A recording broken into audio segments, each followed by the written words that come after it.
All right, folks, here we go. We're going to try it now. Welcome to Paranormal Roundtable. I'm your host, Josh Turner, everybody. There it is right there. Josh Turner, PRTpodcast.com. And down here, it's right here, I guess, patreon.com/PRT podcast. Join the Patreon. Like I said before, I have gout in my knee, and it's actually in my good knee. So I am hobbling around. I'm moving around a little better than yesterday, and I was moving around a little bit better yesterday than the day before. So it shouldn't be long, and I'll be able to go to the postal annex and get your stuff mailed off if you are a Patreon member. If you are a Patreon member, we will get your stuff to you. Now, we're not doing the giveaways until the end of until after the conference. Everything we have has to go toward the conference. And any money we get has to go toward the conference. Michelle Collins, thank you for that donation. And believe me, we are strapped to the gills right now because of the conference. And then trying to get the books done. I got the Bigfoot book back from the editor. I'm happy with it. I'm happy with it.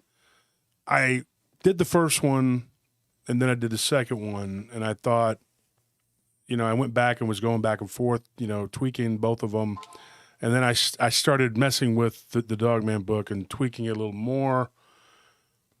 And it's a little smaller than it could have been. And I'll tell you partly why. Hold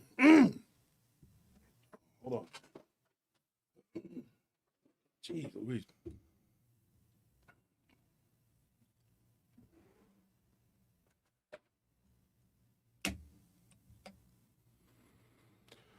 Oh.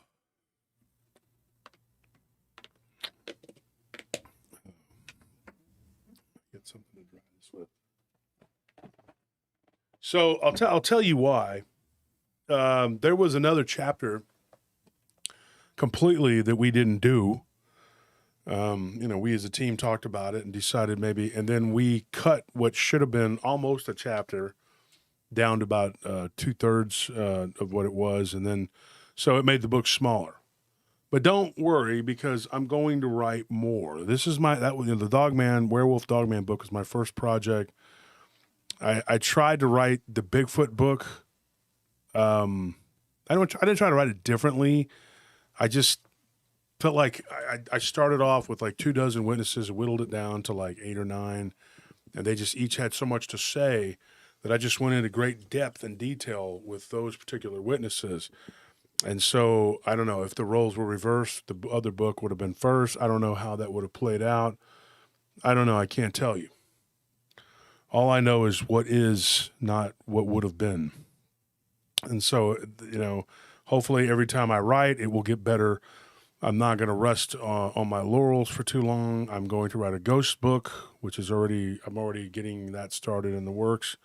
And I'm happy to announce that I am going to be doing a UAP project with Christopher Jordan, Nick Redfern, and Daniel Jones. And we will be getting that started pretty quick. But we're not 100% sure how that's going to play out. It'll probably be a series of interviews followed by a book.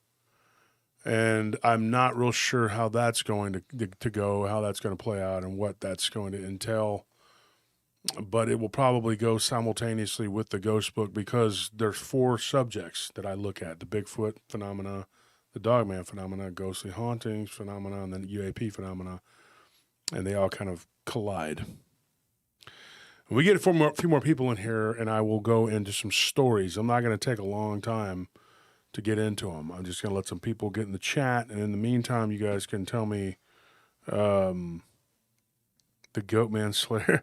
Yeah, Gil, we actually, it's funny that you say that because one of our stories tonight does involve that particular cryptid, if that's what you want to call it. Some people call it a humanoid. Some people call it an inhumanoid. But whatever you want to call it, it exists. And so I remember last week we were talking before our guest, Lyle Blackburn, came on, and we were talking about an incident that happened with a guy who, I don't remember what we called him on the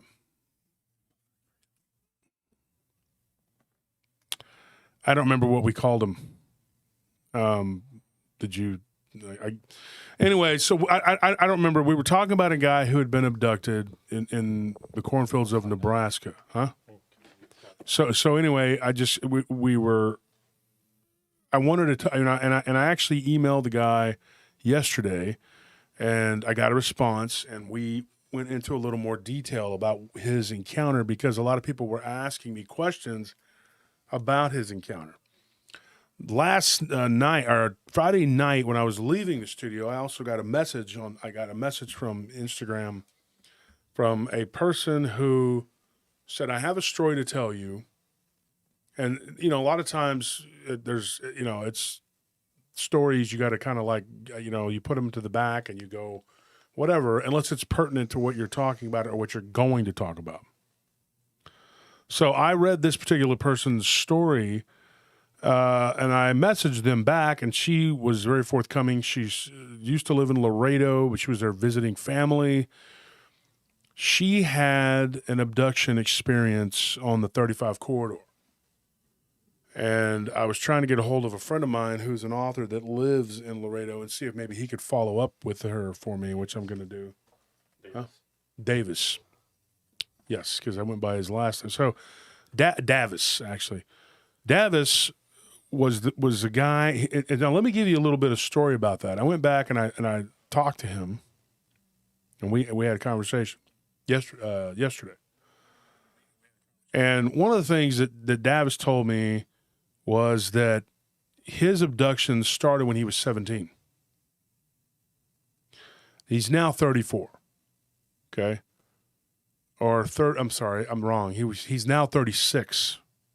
All right, so it's been going on for quite some time. Not quite 20 years. And here is the crazy. Thank you for that donation, Kate Hunter. Appreciate that. Here is the weird thing about this. Like, this isn't already a weird thing. Larry, thank you for that donation too. I appreciate it. Larry Fisher's got a roofing company, Fishers and Sons. Please check out his company if you have any roofing needs. If you want to get through to him, you can't get through to me, and I'll send the referral on. Fisher and Sons Roofing. Thank you for being a sponsor of Paranormal Roundtable, Larry. Appreciate it greatly. Here's the thing. We have two people who have given us alien abduction scenarios, and this is very interesting. I mean, you're going to want to hear this. But then we have a couple other stories that we were going to get into. I had gone over with you guys 4 or 5 stories that we were going to do. Yeah. And then we changed it up because after talking to these two individuals, I said we should use these stories because there's a lot going on with the disclosure and all that. I'm going to give you what I have as far as these two. And over the coming, weeks, you're probably going to hear a lot more. It's going to be going on.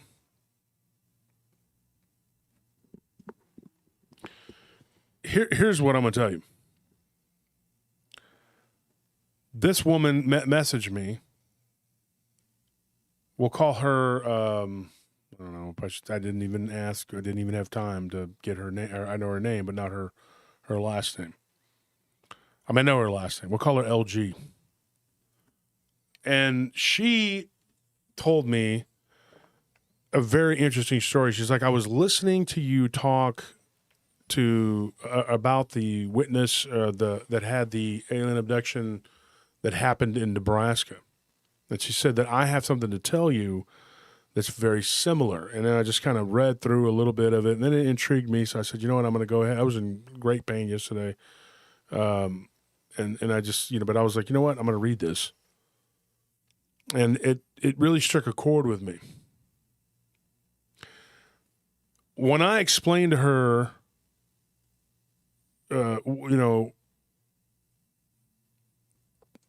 how do I start this? I'm trying to figure out how to start it. We talked about it earlier. It's a weird subject, and it's so alien to me. No pun intended. Yeah. Okay, but it is so weird because, well, okay, you guys heard this. I mean, how do we start? I'm kind of at a loss here because I'm floored by the way this went down. So you can start, Anthony, maybe to tell them what you know. Well, I mean, maybe you can start off with like the way you started it off with us is like what the thing that they gave her to Yeah. eat. Okay. Yeah. That was the weirdest part. That is the weirdest part. So when we sat down and we talked about it as a team, I was like, "Look, this is what was given to me, and then this is how I responded." Blah blah blah, and we went through this whole back and forth. It blew my mind. Okay. I mean, it takes a lot to go wow for me, but I've had people message me and give me some wow stuff. If I respond with wow, I'm not blowing you off. I'm telling you, wow, that's pretty crazy. This person had, let's start with Davis. This past Friday, we talked about him having been abducted in a field. I didn't realize how young he was. He was 17.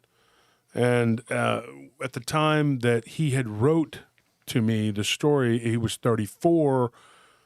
And so when I was reading it like 2 years after the fact that it was already, but I realized that mistake. He's actually now 36, and I reached out to him and I said, "Hey, check this out. I want to talk to you about this encounter." I was mistaken. I thought it was new. The date was confusing because it was literally at this time, but 2 years ago. So here's what happened. Davis, to put it in a nutshell, was abducted while he was working with another friend of his.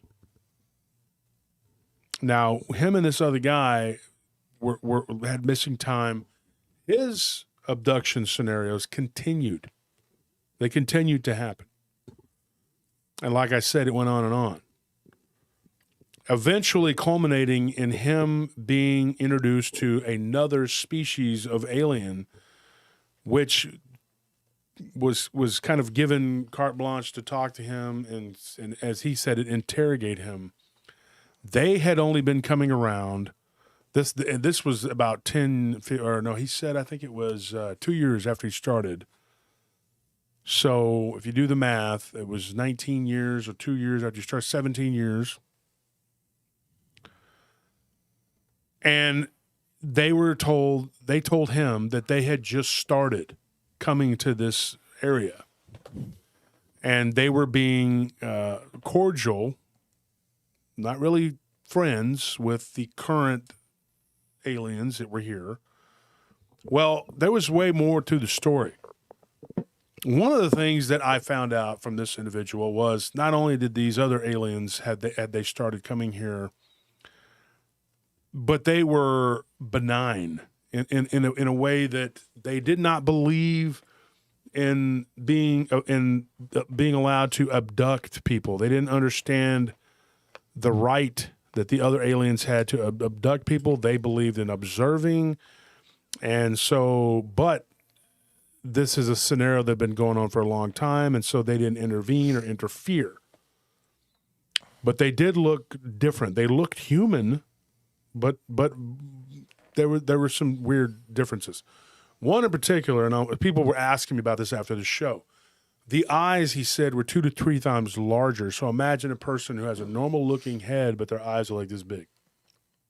Not black, just, Just bigger. Bigger, and their eyes were dark in the middle, except for one female who had greenish-looking eyes.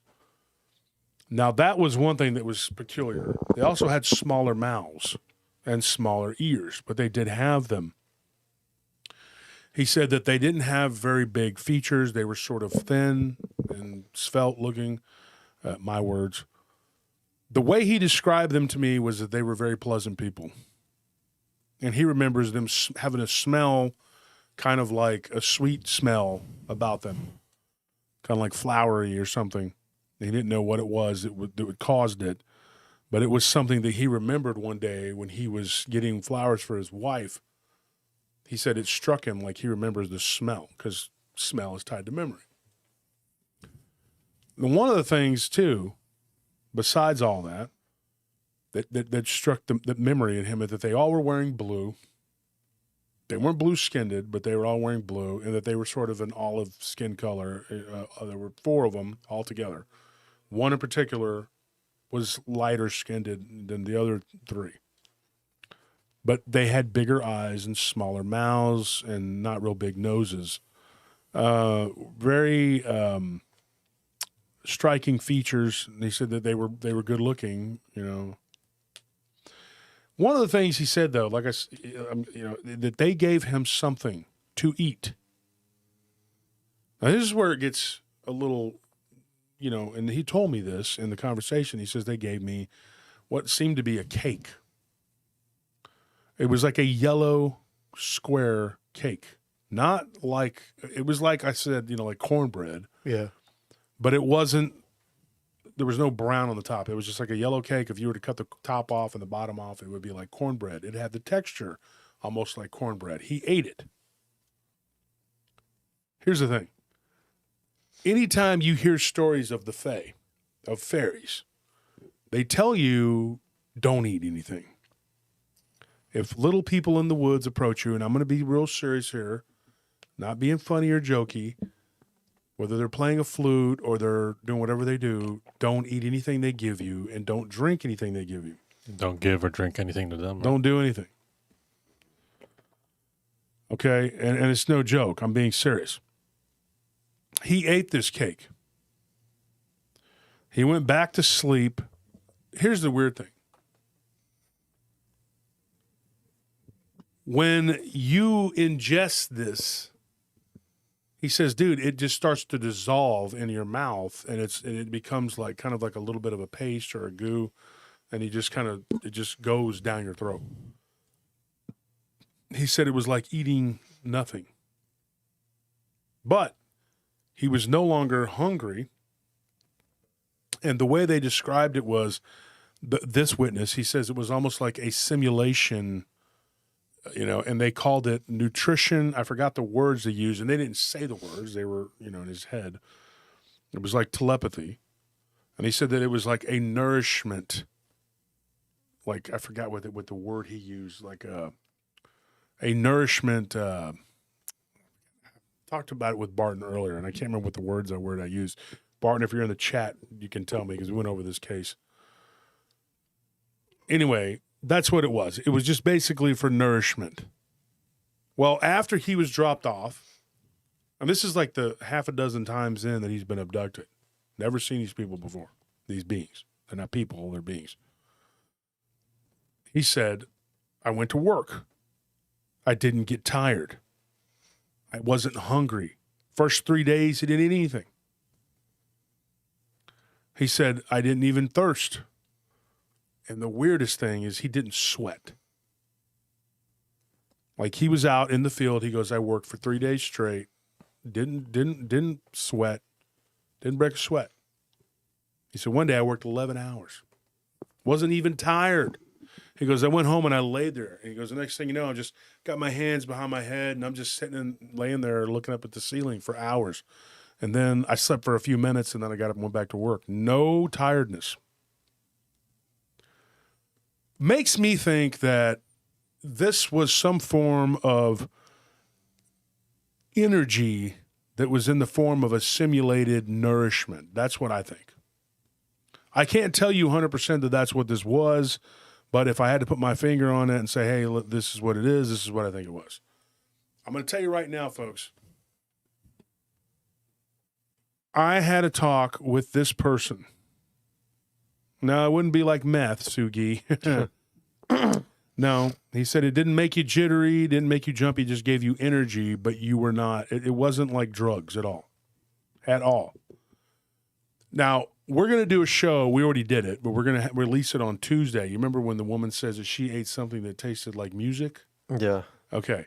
You'll know what I'm talking about on Tuesday when that show gets dropped. And that show is going to be called Robots and Robots and Reptilians, They Walk Among Us. Yeah. So you got to check that one out. And it goes along with what we were saying toward the end of the show on Friday. If you didn't catch the last half hour of the show, the last hour and a half hour to hour, whatever, you got to go back and check it out. And then it's sort of a continuation of that on Tuesday. It says here, Valerie Guy says, I hate telling all the other things that happened before and after my DM sighting because it sounds like I'm lying, but a fairy dropped down in front of my truck and threw something at my windshield. Doesn't surprise me. There's a lot of things that go along with the Dogman and Bigfoot phenomenon. That's why I'm against compartmentalization. Mm-hmm. That's the exact problem right there. Mm-hmm. Is that, they have other things that happen to them and they think, oh, I don't want to mention any of this because every time I do, someone thinks I'm lying or I'm making it up. Yeah, it's like it's already bad enough that I've told people I've seen this thing, but then now if I tell them I saw something else and then something else afterwards, nobody's going to believe me. They're going to think I'm crazy. Well, and that was the order of the day for a long time. Yeah, that's if you saw like you one said, thing, the old guard. That's how they operated. The old guard. If you saw one thing, well, then we'd believe you. Because it's just a chance encounter and there's nothing else. But if you saw more than one thing, oh, you're just crazy, or you're making it up. Oh, you know why though, right? It's because I guess they can't fathom that someone could have multiple encounters when they're out looking for something and they still haven't found anything. Yeah. Any reports on trolls? Yeah, if you want to call them that. I mean, nobody's really beating down the door saying, hey, I saw a troll, but there's things that you can classify as that, yeah. Here's something interesting. Somebody asked a question. They said, do you think that the food was for tracking him? No. I'll tell you why. It didn't do anything. The person that she was a female now, she gave me a story. She was there visiting her parents in Laredo. I'm sorry, not her parents, her dad and her aunt. They're elderly. And she was there visiting them. She said this happened like 3 years ago.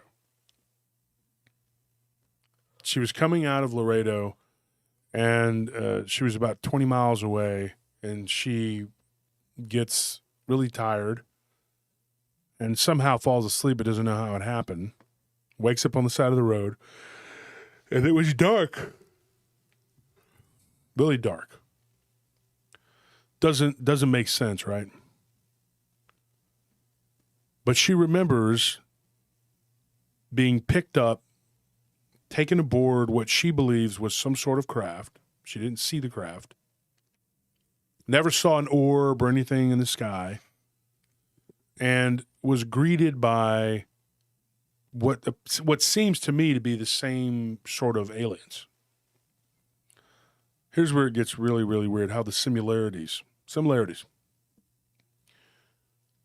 She too, she told me, she's like, I was picked up and they gave me the same speech about energy, about how we're eating animals and we're drinking fluid that when we can get energy from literally out of the air. It's like it's all around us. And telling her all this stuff. Gave her all kinds of information. And she's like, what do I do with all this? And then they just take it. It's your information. They said, we're going to have to put you to sleep, but you're going to be okay.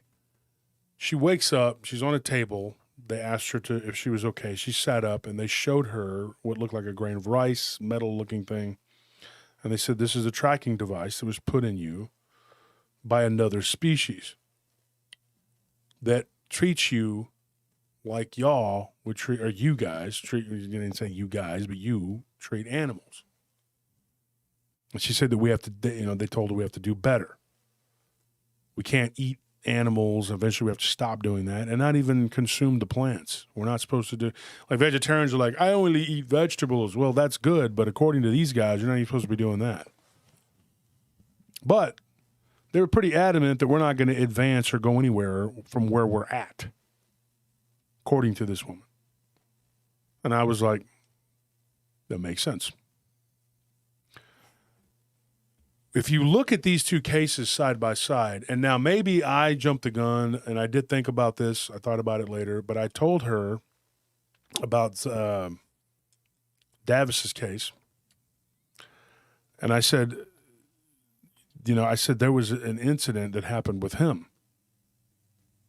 And I asked her, I didn't tell her what he said, but I said, did you receive any sort of food? And she's like, oh, yes. They gave me this like round cake looking thing that was white, but it was like bread, right? And she said when I tasted it, it was very sweet, but it didn't have any kind of, it was a weird texture, and it just kind of dissolved in my mouth. Then I started thinking, okay, now these are the same people, the same entity, same crew.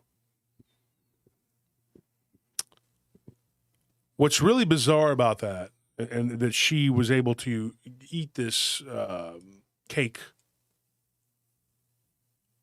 and then have similar experiences. Yes, Katie says it's breathanarians. Yeah.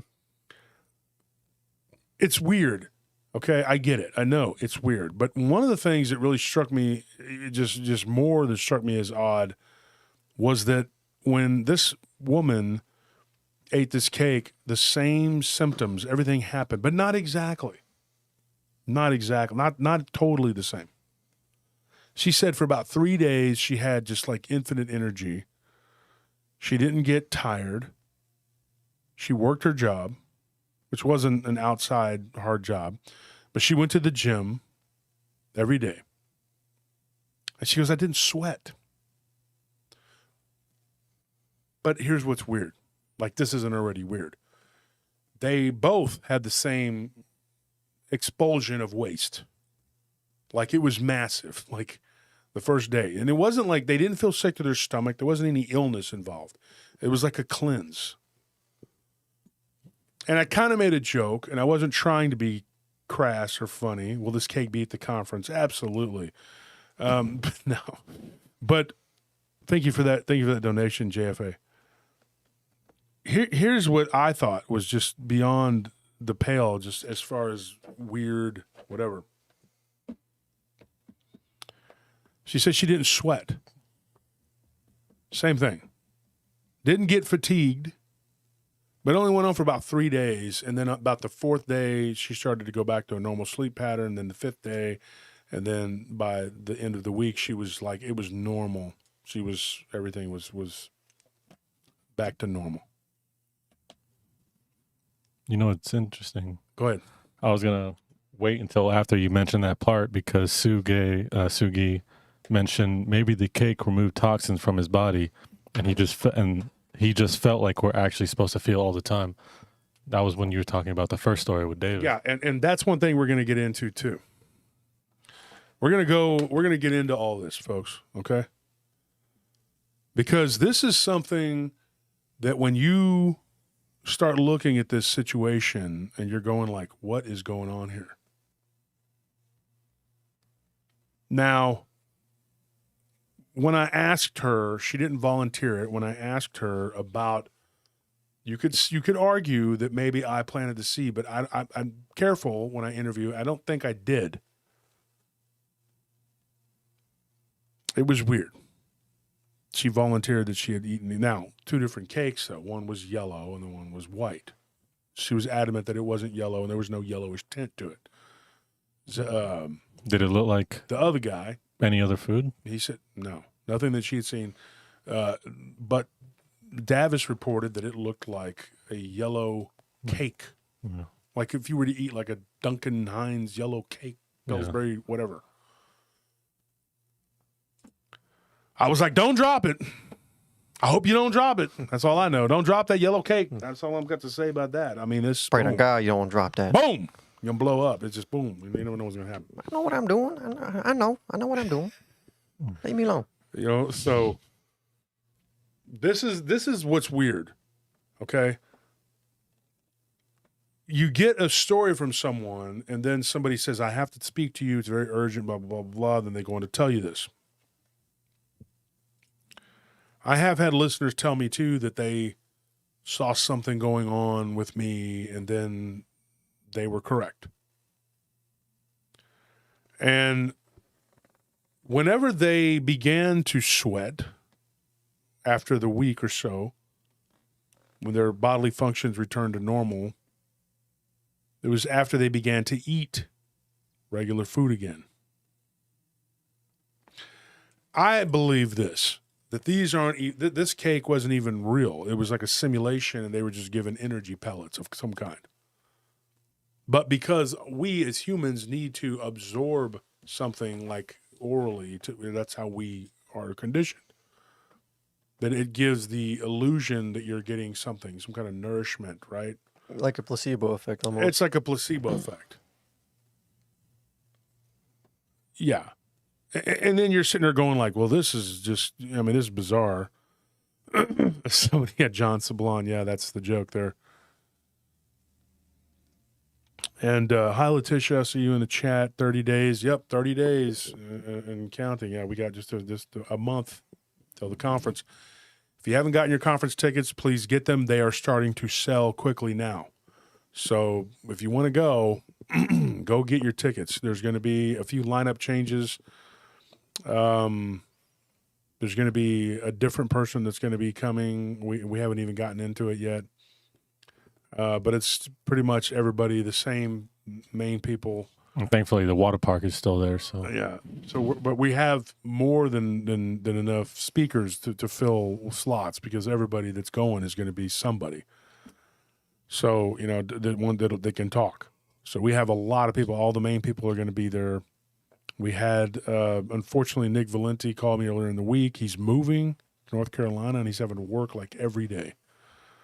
And so we had a long talk, and he's not going to be able to make it. But D.A. Roberts and Jeremiah Fountain should still be there. They're representing the IDP, International Dogman Project. That's what they do, the International Dogman Project. I wonder about this with the what could cause this with these abductions.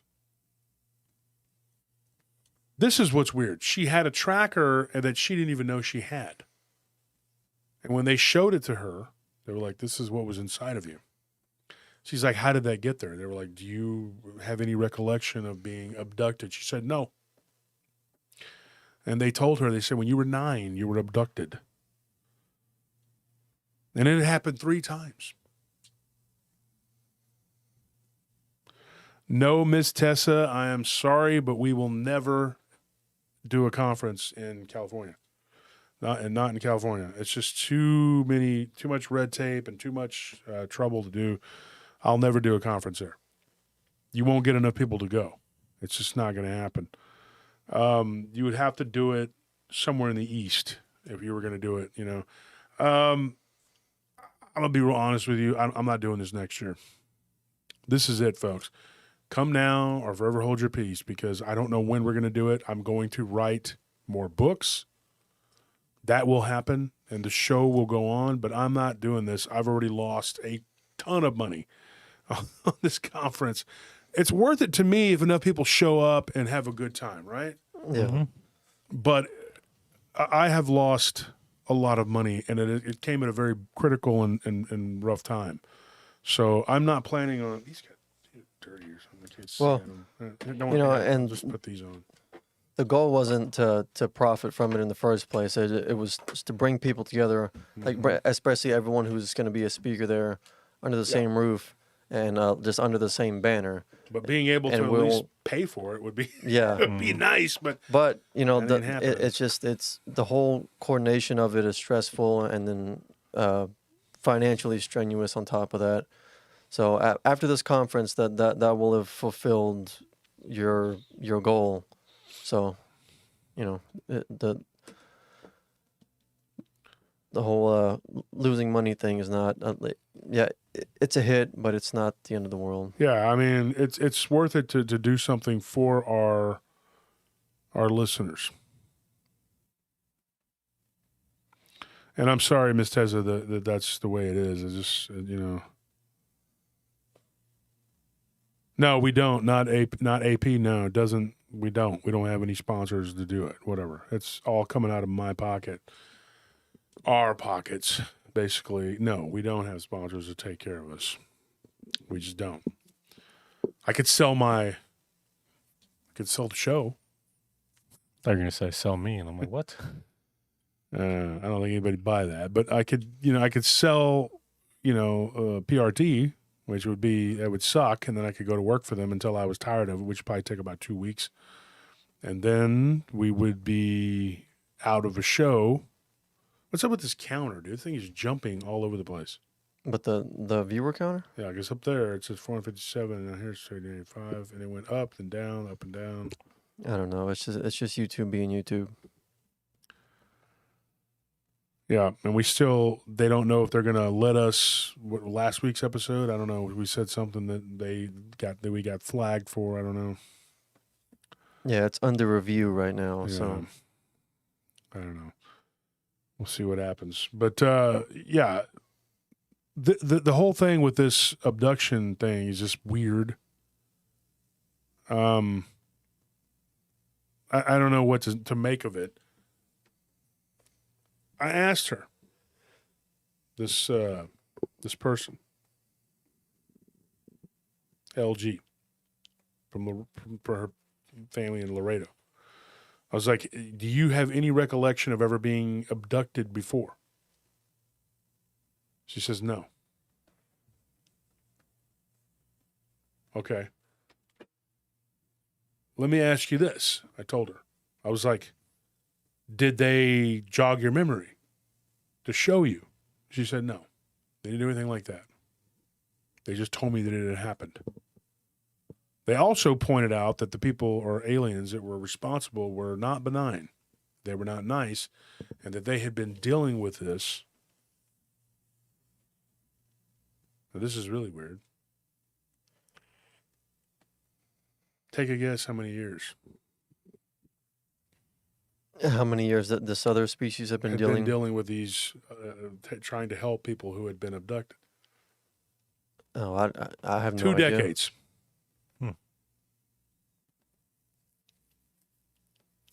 Roughly 2 decades. So that is around the same time. If you take the 3 years and you minus it, and then it is, in between 15 to 20 years. Now, how truthful they were in dealing with Davis, I have no idea. We don't know. All I know is that they did this to another person. Did they ever mention where they found that rice tracker? Like, where did they pull it off her? Yeah, it was in her leg, and there was a scar there. Now, here's another thing. Yeah, here's another thing. And Tony just reminded me, go ahead and tell them, you didn't know that part, but tell them about what they found. I remember this specifically. I said, I remember you said that they said she had something behind her eye, and she said it was a recording device that could basically see whatever she was seeing, right? Yeah. Yeah, that was truly really bizarre. It's like the ultimate violation of privacy. Mm-hmm. Yeah, so they told her that there was a device that had been put into her head. 1 second. My eyes are burning and these glasses hurt my head. Work stuff, folks. So if you take all this information and take it for what it's worth, right? You're going to come to a weird conclusion like I did. Something was behind her eye. They couldn't take it out, but they could shut it down. She said, what was it? They said it was a recording. They could see everything you see through your eye, your right eye. Which subsequently... Isn't it the evil eye? Yeah. That's known as the evil eye. It corresponds to the negative emotions on the left side of the brain. Kind of weird. It's a very weird thing. Here's what I'm going to tell you. I had, like I said, I had somebody who was going to interview me, and they decided they wanted to question me. I'm not going to put this person on blast to say their name, whatever, but they were asking me about my agenda. And I was like, I don't have an agenda. And I said, okay, if I have an agenda, here it is. Because they're adamant that they wanted to know what my end game was. I said, well, if there was an agenda, an end game, I told them what I'll tell you again. that I want to destroy the paradigm. I want to destroy what's been created for us to be boxed in, to not work together, to not get answers. And I thought about it long and hard, and I thought there is a way to get answers. I'm telling you right now. Thank you, Impromptu Truth, for that. Truth is a really good guy. I hope you're going to the conference. Yeah, he said congrats on 25,000. We hit 25,000 subscribers on YouTube earlier today. It went quick from Friday to today.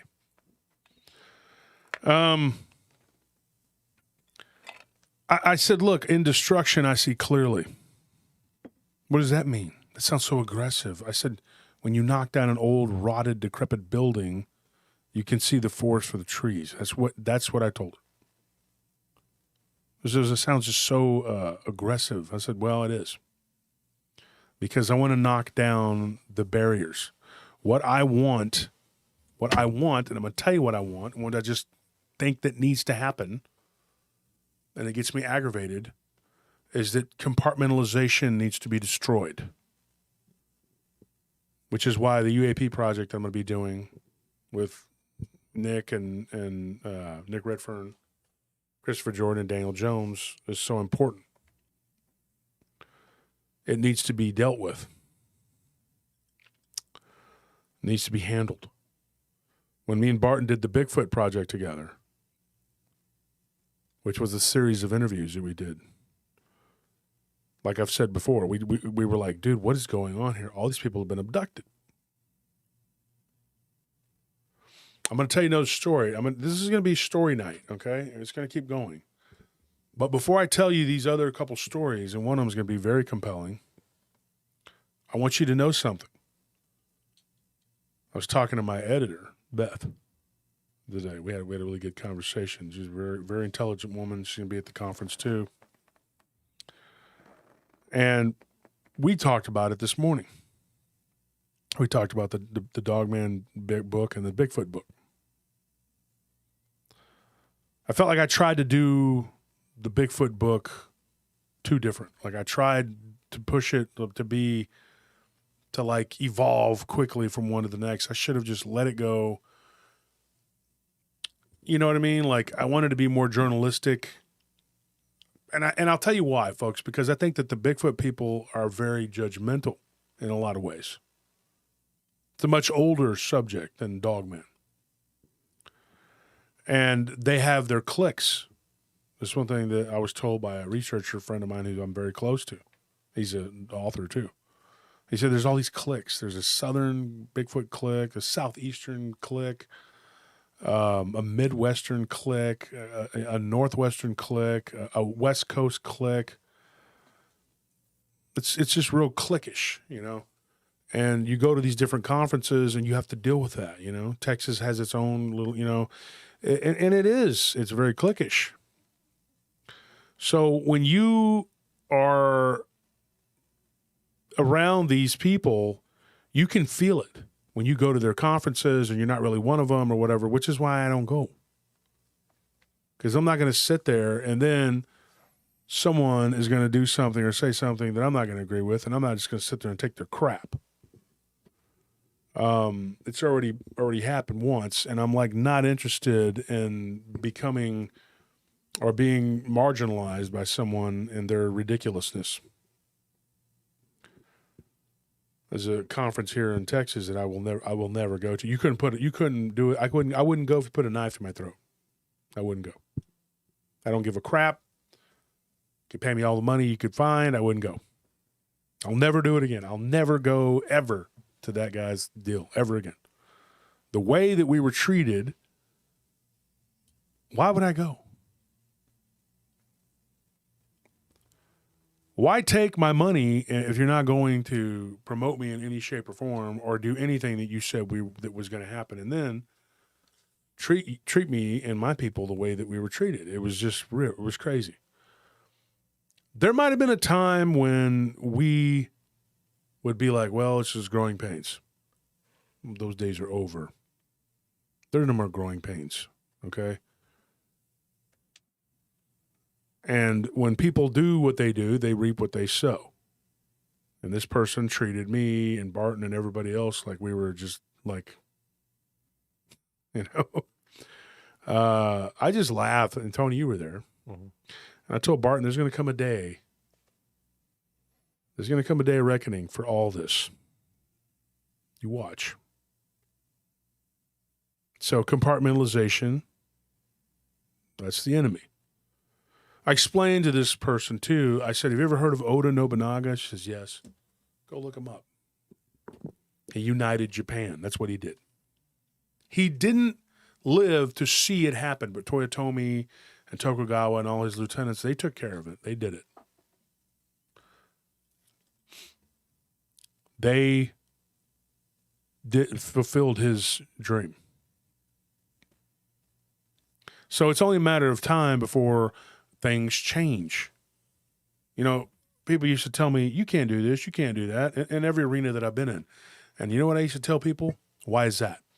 And they would say, I would ask them, why is it? They'd say, well, because this is the way it's always been done, quote unquote. And I said, oh, really? Well, you know what I say? What do I always say, Anthony? Things are the way they are until they're not. Bam. Boom, boom, bam. Things are the way they are until they're not. Why? So somebody says, what kind of day of reckoning? I'll tell you exactly what I'm talking about. What I'm talking about is when they have to admit to themselves even that they were wrong. That's what I'm talking about. A day when all these different groups, the UAP, if you want to call it unidentified anomalous phenomena, unidentified alien phenomena, unidentified alien presence, unidentified aerial phenomena, the UAP fits a lot of different whatever. Ghosts and what they are, it's a huge whatever subject, industry, community, business, whatever you want to call it. That's what it is. I was talking to Chad Lewis the day before yesterday. Great author, great guy. And Chad said that the ghost books outsell his cryptid books. It's not even close. Well, Larry, that's because you're a different type of person. You're like me. You admit when you're wrong and you're flawed. You don't just keep pushing the same tired bullcrap narrative that's got dust and cobwebs all over it. Folks, we've given these people 7 decades to do something. Move over. Move over, man. Go. Get out of the way. If you're not going to come to the realization, come to where the party is, where the truth lies, then get out of here. I mean, to put it in perspective, in that time, we've found multiple extinct species, like species thought to be extinct. You know, there's been more cases of that happening than any physical proof of Bigfoot.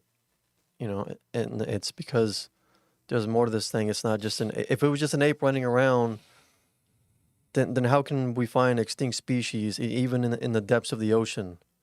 But we can't find a smelly ape running around. Yeah, and we know more about outer space.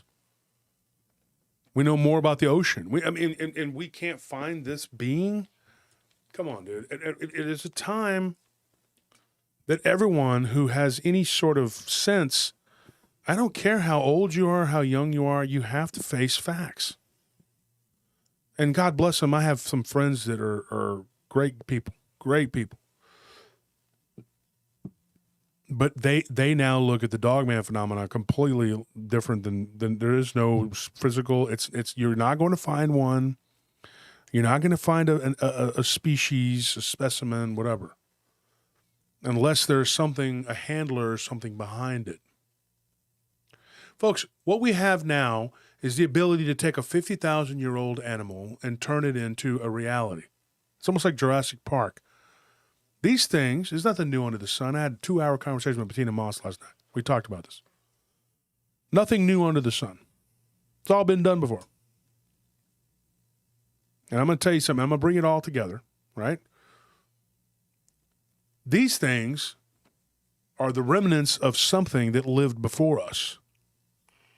They want their bodies so that they can recreate whatever havoc and whatever crap that they pulled years ago.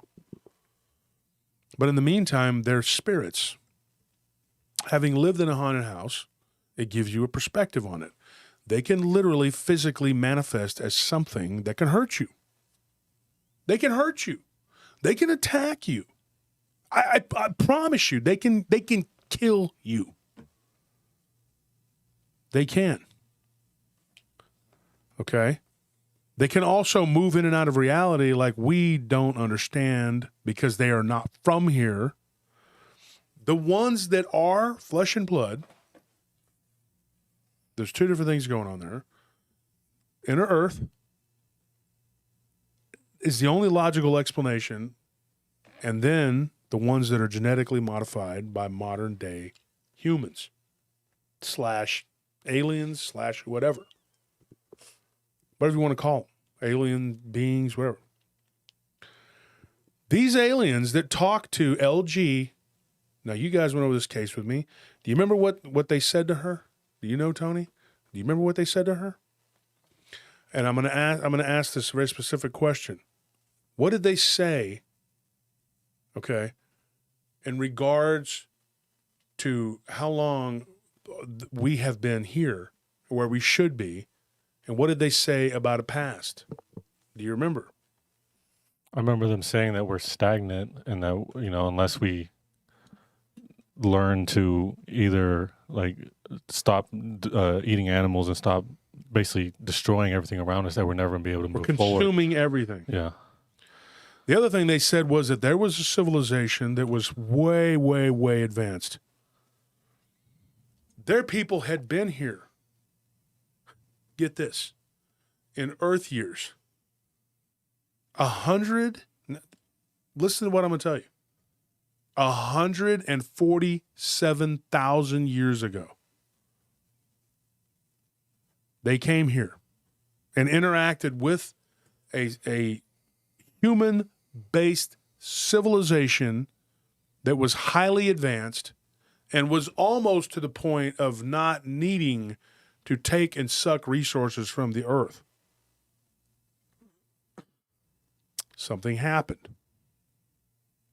Now, in the Bible, it says nothing new under the sun. And one of the things we talked about, too, they said your DNA, this is interesting. This is what they told Davis. This is what he told me. He said, they told me, this was the second time that they had taken him, which was 3 abductions later, he met him again. They said, your DNA holds the key to your whole existence. Now, in the Bible how it talks about the sins of the father are visited upon the generations of the children. Do you know what that means? Anybody in the audience, in the chat, tell me what you think that means. I'm going to let people see if they can tell you. Give me your ideas. Give me your ideas of what you think that means.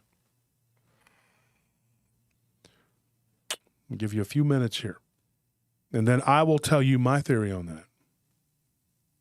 And then I'm going to tell you why I think this is important and how it can happen. Passed down genetically.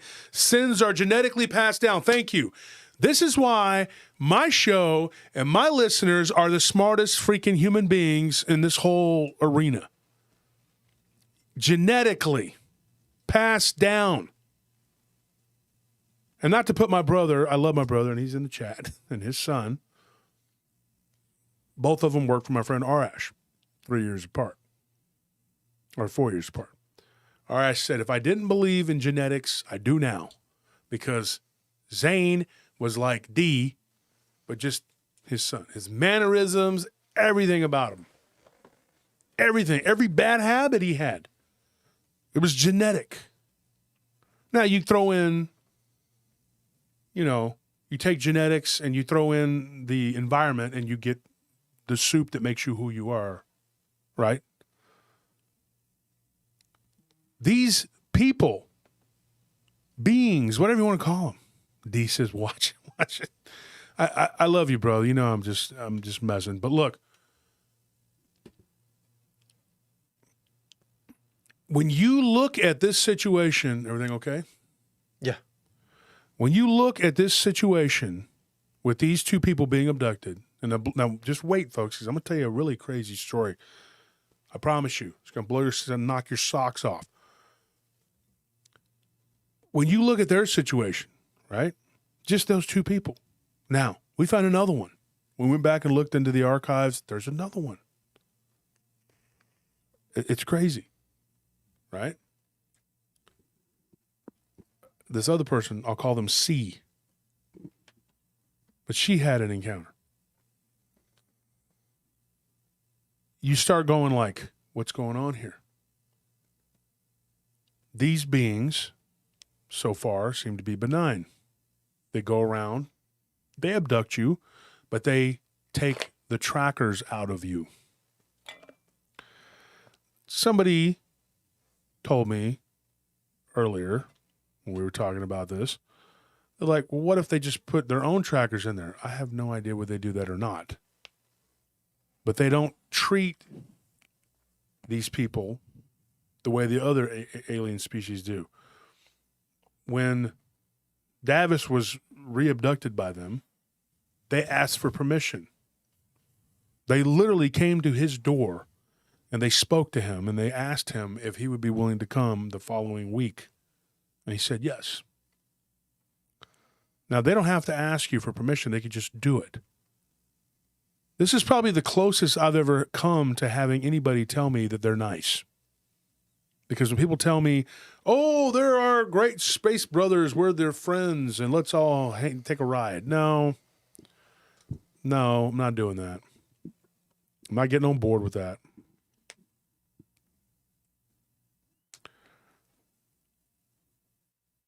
Here is what you have to do, okay? You have to rise above your genetic disposition. I've done it. I'm not my dad, but I had to fight to not be him. I had to try to take the embodiment and be the good traits of my parents and not the bad. It is up to you to not accept the darkness, each and every one of us.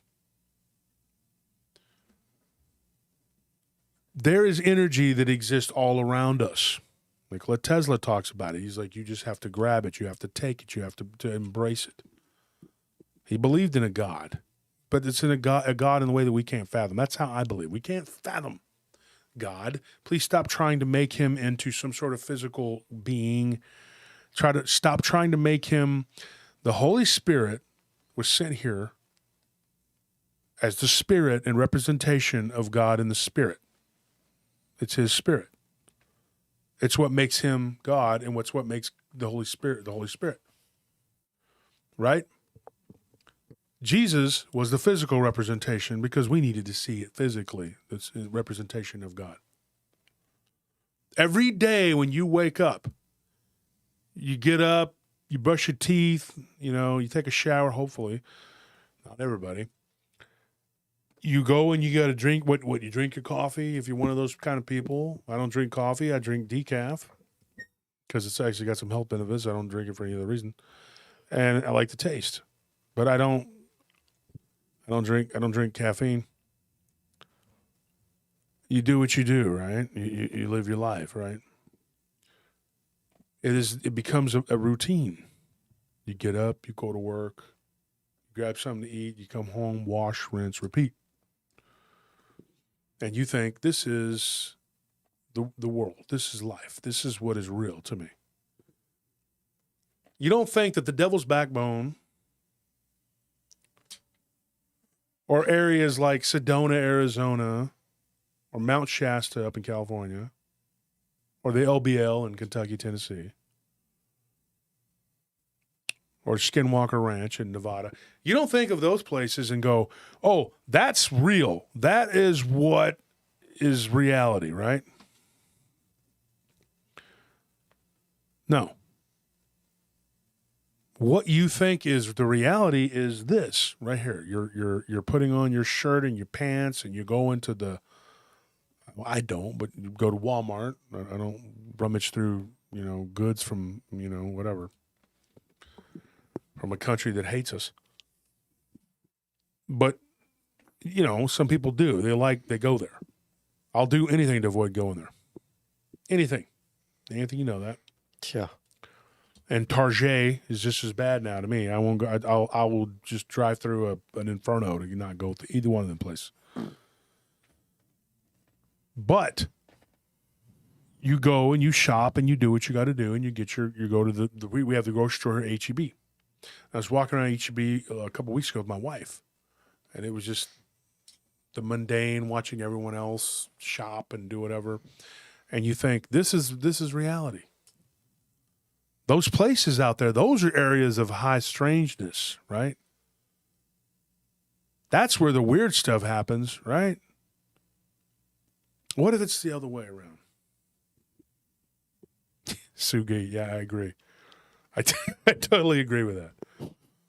You hit the nail on the head on that one. Yep, you're right, Bernard. Missed those days.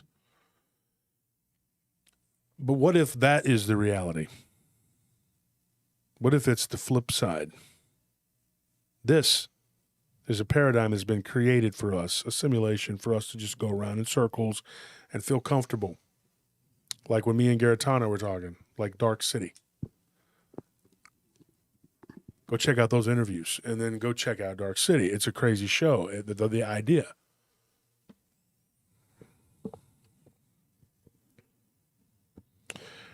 What I'm saying is, if you look at the places that we go to on a daily basis and the things we do on a daily basis, what if this is the fake? And when you go to those places of the high strangeness, where you see Bigfoot, Dogman, ghosts, flying cryptid, humanoidal, whatever, you name it, UFOs, what if that is the real reality? Yeah. Or at the very least, the physical is just the tip of the iceberg of reality. Maybe it's not necessarily not reality. It's just like a fragment of a sliver of reality, and the rest of it is just like H.P. Lovecraft said. We're floating on black seas of infinity, and it's a mercy that we can't fathom what's beneath us. Mm-hmm. And it is. I told you the other day, Anthony, we were talking about the iceberg. Uh-huh. When I was working 2015, first really starting to do all this, the iceberg, I saw this much of it, and I thought, wow, I'm on to something, Mm-hmm. The iceberg goes way down. Yeah. And I haven't even nearly reached the bottom. If I haven't reached the bottom, reading, researching, I want you... There's a guy that Anthony found. I'm going to try and get him on the show. He has translated the Bible from Aramaic. And he talks about why the Bible being translated from Aramaic is important. First of all, why would it be important, Anthony? Well, because Aramaic was the language that Jesus used when he preached. Mm-hmm. I mean, it's the language of Christ. So why wouldn't it be important to understand the New Testament and the language that Jesus spoke? Mm-hmm. Somebody attacked my dear friend Paul Wallace. Said, "Oh, you didn't go to rabbinical studies. You didn't learn. You didn't do that.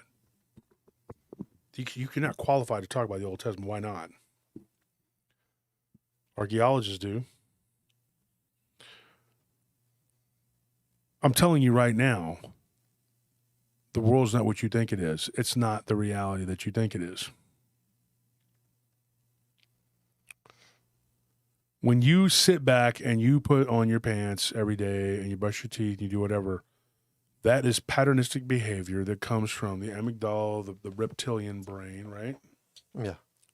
Patternistic behavior that we are conditioned to accept. You're not really supposed to stop and smell the roses and think about, hey, where is this coming from? So when someone sees a dog man, they're like, oh my gosh, this is the weirdest thing that's ever happened. But these things are like, they're just there. Because when someone dies and is resuscitated or has an alien abduction scenario,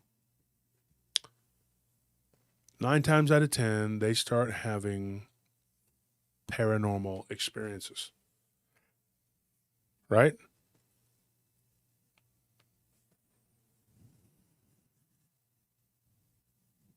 So when you start going down that hole and you just spiral and go down, you start to realize that not only is our reality much bigger and wider, and it could all end abruptly, and you could be in another realm.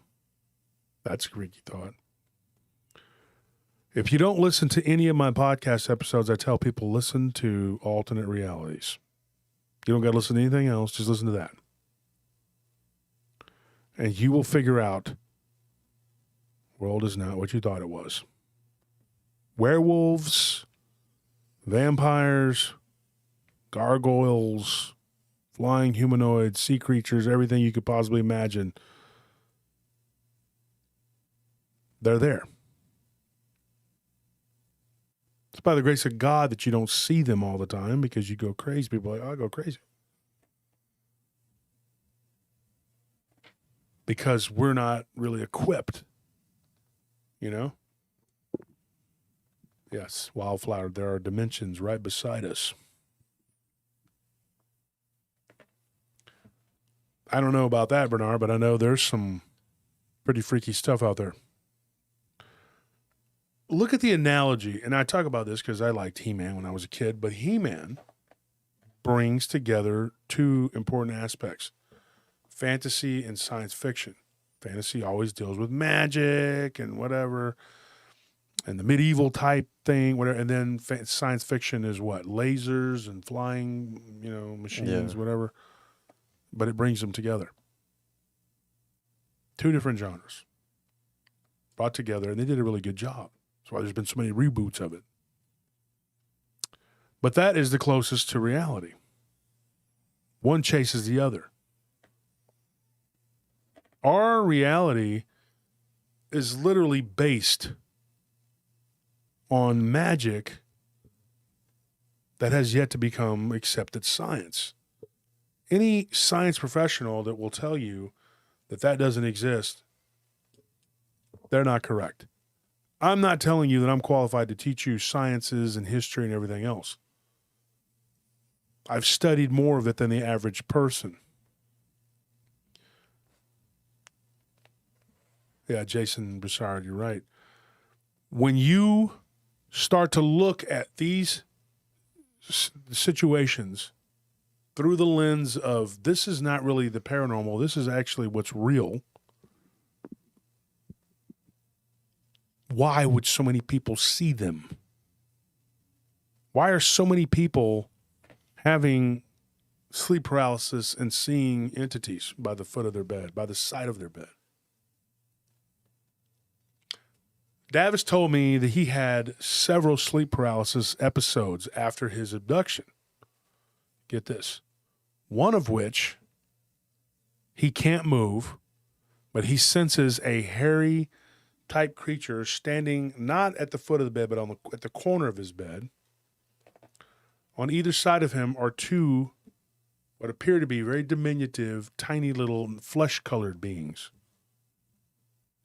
He didn't say they were grays, they were flesh-colored. Now I'm going to move into another story. I'm going to tell you, Nelson, it happened. You need to get in touch with me, man. Get my emails right there. Send me your emails if you, because I'm about to do the UAP project, and I any stories I get, the more I get, the more I can choose from, especially for the book. I am not a dreamer, folks. Well, I am a dreamer, but I'm a doer. I said I was going to do a podcast. I did a podcast. I said that I was going to write books. I've written books. I'm telling you right now that I'm going to do these things. It will happen. It's going to happen. It will happen. I am not the oracle of wisdom. I'm not a prophet. I don't sit up here and tell you that I'm anywhere close to anything holy or good or whatever. All I know is what I know. And then I repeat it to you. Here's a crazy thing. I got a guy who lives up in Vermont. Y'all ready for this one? Yeah. Y'all know the story already. This guy reaches out to us. He's an older guy. He's in his late 60s now.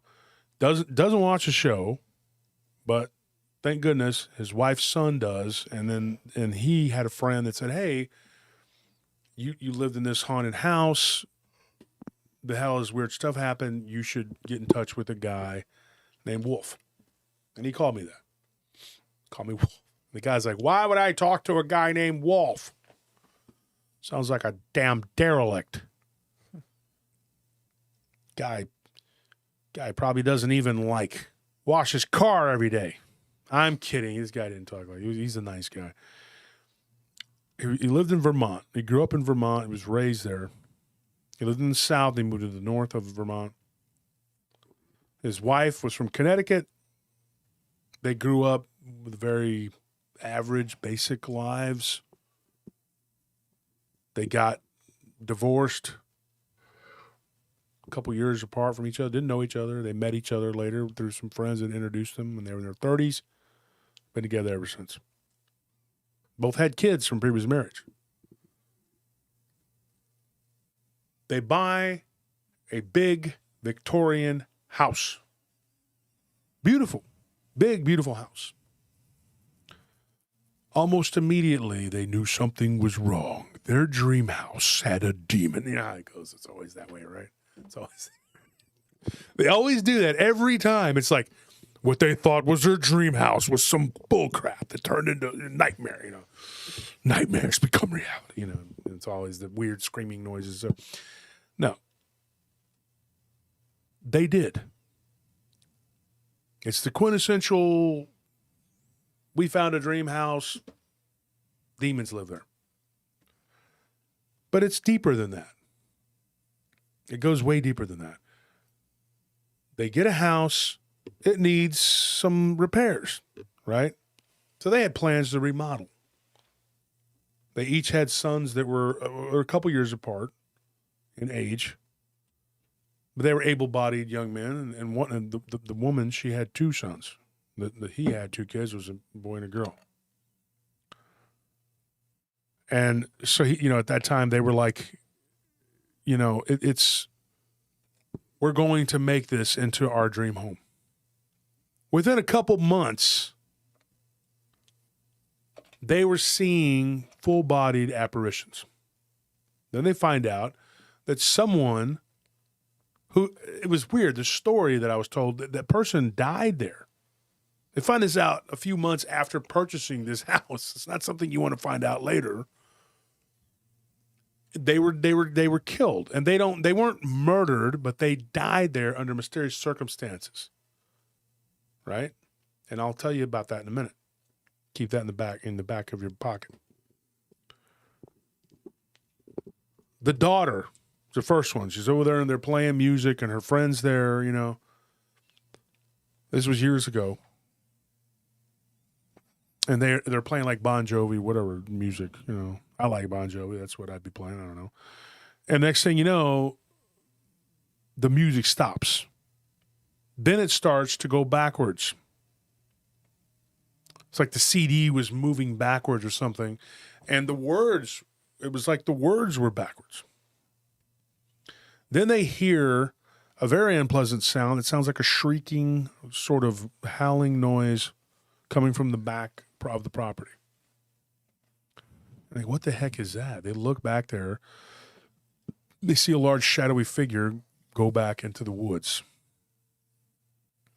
Like, her friend's like, what in the heck? Your house is haunted, dude. Yeah.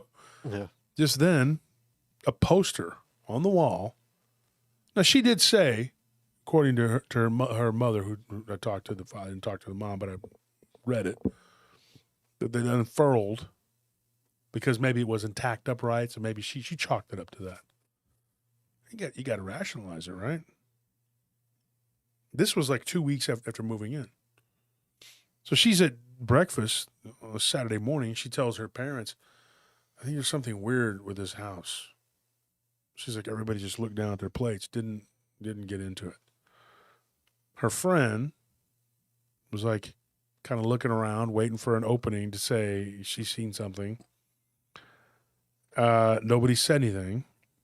So then they all leave. They go to school on Monday. Her friend's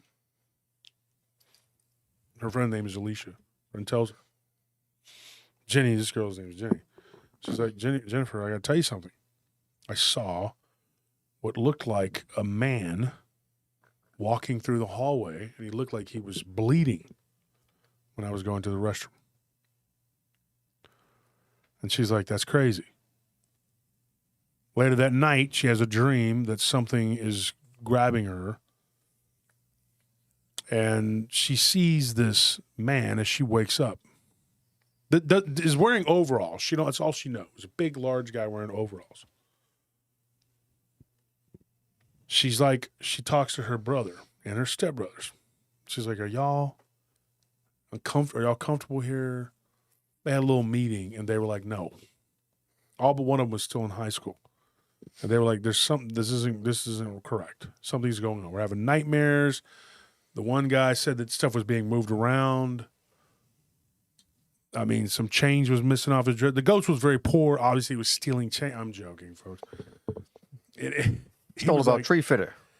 It stole 350. It had change moving, and there was chewing gum that had been missing. So he was blaming his brother. He thought there was somebody going in his room, taking stuff. And he's like, if I find out, I'm going to beat you, whatever. The kids, for the most part, got along, but then they started fighting all the time. Then they had a dog. 2 dogs, 2 cats. Everything's copacetic, right? Nope. One of the dogs becomes vicious. This dog lived 7 years with no problems. All of a sudden, she becomes a holy terror, right? Just becomes terrible. Attacks the other dog. Chases the cats. Snaps at the kids. And finally, culminating with unaliving one of their cats. A horrific thing to come home to. I can't even imagine what I would do if one of my cats died like that. It would crush me. And then I'd have to go and find a replacement that looked just like it so everybody in the house would not know that it had happened. Only I would know. So the animal just goes crazy. It's always in the corner shaking. It's like there's something messing with it. The other animals are just running around hiding all the time. Everybody's kind of in denial. But this gentleman told me, he says, no. I knew something was wrong, but I didn't want to bring it up to my wife. We put all our money into this house. What are we going to do? And a lot of times when people bring me a story, I'll ask them, I was like, have you had anything else that you could consider odd or weird, like precursors, something that kind of says, hey, maybe this is why this is happening? And he's like, no, I haven't had anything weird happen to me. Oh, okay. So he continues to tell me the stories. Some of them I got through the messenger from his wife. Never spoke to her, but I got the stories. She says, look, there's something wrong with this house. She tells him. She says, I'm getting out of the shower, and I thought I saw, this is creepy, I thought I saw somebody crawling out of the bathroom on all fours. He's like, a person? And she's like, not exactly. It didn't really seem, what's going on? It didn't really seem like a person. And he's like, what do you mean it didn't seem like a person? She said it looked different from the back. Wasn't human. Was not human. And he's like, okay. The weirdest thing about it was its feet. And I'll get to that in a second. So I'm giving you some of the things that went on, right? Here's what's crazy. Like this isn't crazy enough. They go to do remodeling. They tear up one of the upstairs. There's like a living area upstairs. They tear up the flooring. They tear up the carpet, whatever. Get it all out. Guess what they find? Can you take a guess what was found when they tore the carpet up upstairs? Take a random guess. Let's see if anyone can get it. A body. Jed, you hit it on the head. Yeah. The pentagram. But it wasn't a complete circle. It was like there had been wax, so they removed the wax. But you could see where at one point there was no wax and one part of the pentagram was open. It was open. So whatever was in there, do the math. Okay? When this happened, when this shocking thing, they opened it and they're like, this is crazy. That's when they said, okay, we got something going on here that goes beyond, this is something bad. Then they talked to the neighbor, a really nice lady. Her husband she was a widow. Her husband had passed away. She says there for years, the people that lived there before had weird things going on. They would have late night get-togethers, not random. It was more like every certain days, like it was a pattern. And they weren't wild rager parties either. They were just bunches of cars and people would show up carrying dishes like they were bringing food. She would hear chanting coming from upstairs. Sometimes she even heard screams. And they would always be like, oh, we got a little carried away the night before. She didn't know what was going on, and she didn't question. Her neighbors were very nice. She told them, yeah, somebody supposedly died in the house. But it was like a maintenance guy, somebody that was painting or something like that, a guy who had gone in there. So one day, when they were sitting in the den, and he was reading the newspaper because, like I said, he's in his 60s. People back then, they read the newspaper. He's reading the newspaper, and he sees him and his daughter. They see a man just walk like through the den. Like it was a full-bodied apparition.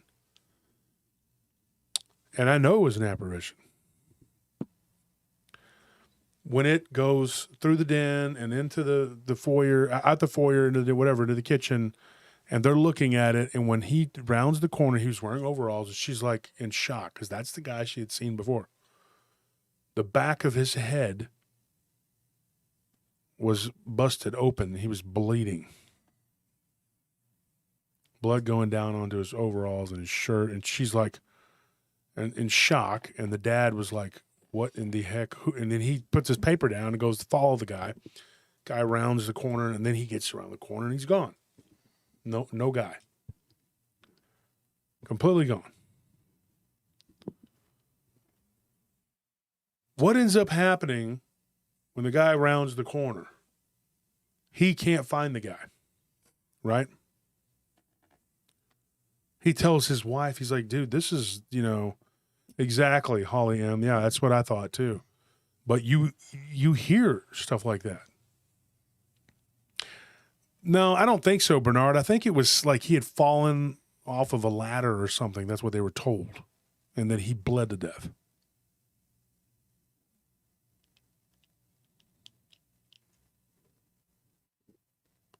Somebody said it's glitching. No, I think that's probably on his end because it's good on my end, and our software is saying it's working right. So yeah, it was at first at the beginning of the show, and that's why we started it over. Here's what's crazy. Like, this isn't already crazy enough. He tells his wife, he says, I think you're right. I think something's wrong. We have something. I just saw this with, my daughter. She's like, we need to move. And I'm like, we can't move out. We bought this house. We're stuck. No moving.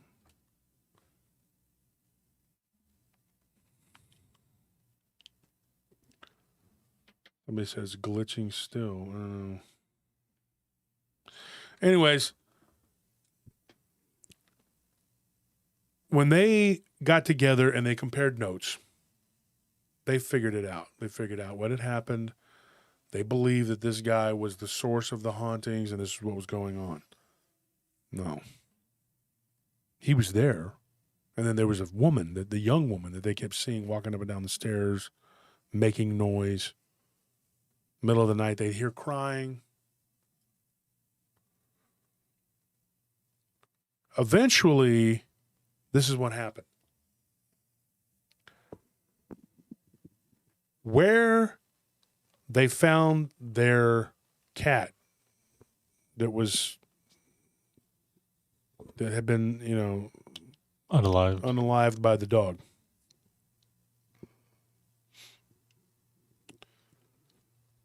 You could see, he said, there was a spot there, like where we had cleaned, and my wife had literally just cleaned it to the point of ridiculousness. A couple days after that incident, he wakes up in bed. He sits up. Get this. This is crazy. He sees this entity. The only way I could describe it as an entity. If you listen to the description of it, it was a goat-horned, some sort of goat-headed creature, and it was down on all fours, and it was licking the floor. The floor on the spot where this cat had expired. And he freaks out. And then he gets really drowsy for a second, and then he wakes up, and then he looks, and there's nothing there. It was like he had woken up, seen it. And then woke up again? Yeah. First he felt like he was falling, then he woke up and he saw it, and now this is something I talked to Bettina about last night. That she was telling me this because she was talking, and it's something that I know and a lot of people probably should realize is that when you're asleep at night, sometimes, well, most of the time, you're actually out of your body. We're definitely closer to the veil, whatever You that don't veil remember it. may Yeah. be. You don't remember. They say I don't dream because you don't remember it.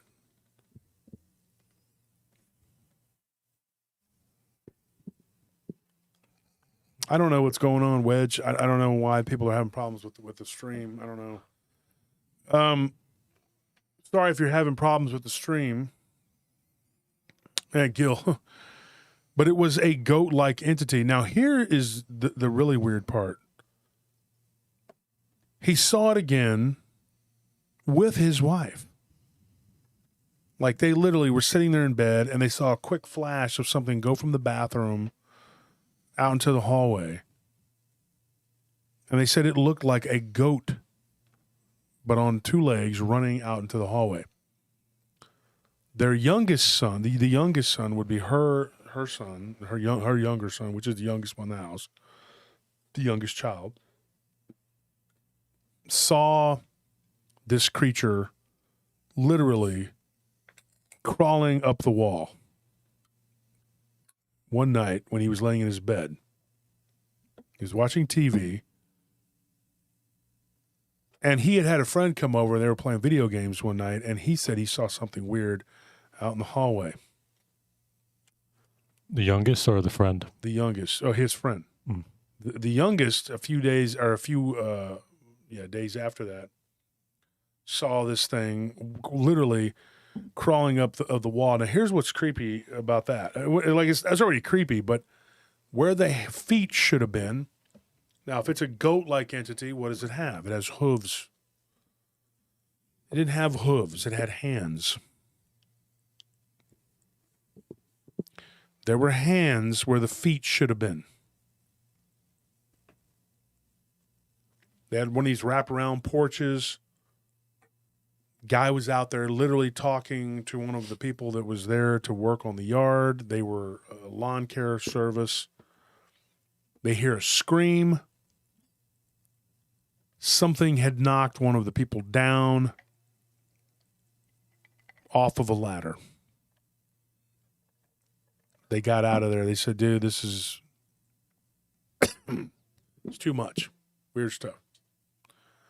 He said, well, I'm sorry somebody fell off the ladder, but I mean, like, why would you just leave? He said, this is about the 5th or 6th time we've had something happen. He says, really? He says, yeah. Their foreman said, I was on break, taking a lunch break. And I look over and I see what looked like something standing at the edge of your yard. And when it turned to walk away, I noticed that it looked like a man wearing a costume at first. He's like, and then I realized it was like a goat-headed creature with hands for feet. Yeah. It was a kind of an off cream color. It was a brownish color in some spots, and it was weird. It was a weird looking creature. So if it wasn't weird enough, it can't even have hooves. It's got to have like chimp feet. Weird. Yeah, I don't. It's just It still had like the fur on the legs and stuff. It just went into everything. hands. Yeah. Huh. But here's what I'm going to tell you. And when you think, oh, this is so whatever. Remember, this gentleman had told me he had never had anything weird happen to him. I said, are you sure? Nothing had ever happened before. He said, well, one time when I was a kid, he goes, I had a weird incident in a house that I lived in. And it was like, but it was minor. Because it wasn't like a real scary thing, that happened. It was pretty, whatever. And he didn't even like get in to really go into depth on what it was. So I said, but my wife did have something too. Or what did I tell you about the story earlier when we were going over it? What did he say had happened to him? It was something really minor had happened to him when he was young. And I can't even remember what it was. And I didn't bring the notebook. Gosh, I did. I just was in such a hurry to get up here. Was rushing, and we didn't bring the notebook. I thought you said he mentioned like he had. There was something some ghosts, right? It was something to do with ghosts, but it was something super minor. Super minor. It wasn't. It was like he never saw an apparition, but I thought you said that he like would see something and he would hear something, but he would never actually see a full apparition. Yeah, it was something along those lines. So that was the extent of what he had told me up to that point. And this is why I'm going to get into this. Why it's important, right? He said, my wife had something happen when she was an adult and she was with her ex-husband. She was cutting up some meat and vegetables to make a stew. She puts the knife down. She turns around, turns back around. The knife's gone. Never found it. I mean, like, she's like, I put it down. I turned around. It was gone. Very weird. But they had done, Wendy, my knee is getting better slowly. I need prayers for my knee. But they had a few little things that had happened minor here and there. While I was talking to him, I heard somebody in the background say, well, what about this, Dad? I don't know. I heard a female's voice. I guess it was his daughter. I assumed correctly. And he said, oh, yeah. He said, but that doesn't have anything to do with this. I said, what was it? Because it's all important. He said, well, when I was a kid, I think maybe something might have happened to me when I was a kid. I said, okay, tell me what happened. Right? Mm-hmm. It's funny how they always say, oh, nothing really happened to me. Well, there was just one thing. Oh, and then another thing. And then, and then I saw the devil and he ran me over in a truck. I'm just kidding. But he told me, he says, no, I had something happen to me. I was 7 and my brother Henry was 12. Or he was 11, I was 7. He said we were out riding around these trails on our bikes, having fun. We used to go and jump, these little hills, whatever. He said we were out there, and there was this tree house that had been built out in the middle of the woods. And he's like, it was really cool. It was well crafted. It was well made. It was there for a long time. As long as we lived in that place, he goes, we would go out there. Me and my brothers and my cousin and my friends that lived down the street. He said, well, my friend that lived down the street was with us and he was playing with us. We always played with him. He had a brother too, but he wasn't there that day. He said, we were there at the treehouse. We rode our bikes over there. He said, next thing you know, there's like a light. It's a real bright flash. He's like, and then we're all asleep. We wake up in the treehouse. It was nighttime. Crazy. I said, what time was it when you went to sleep? He says, like 3 p.m.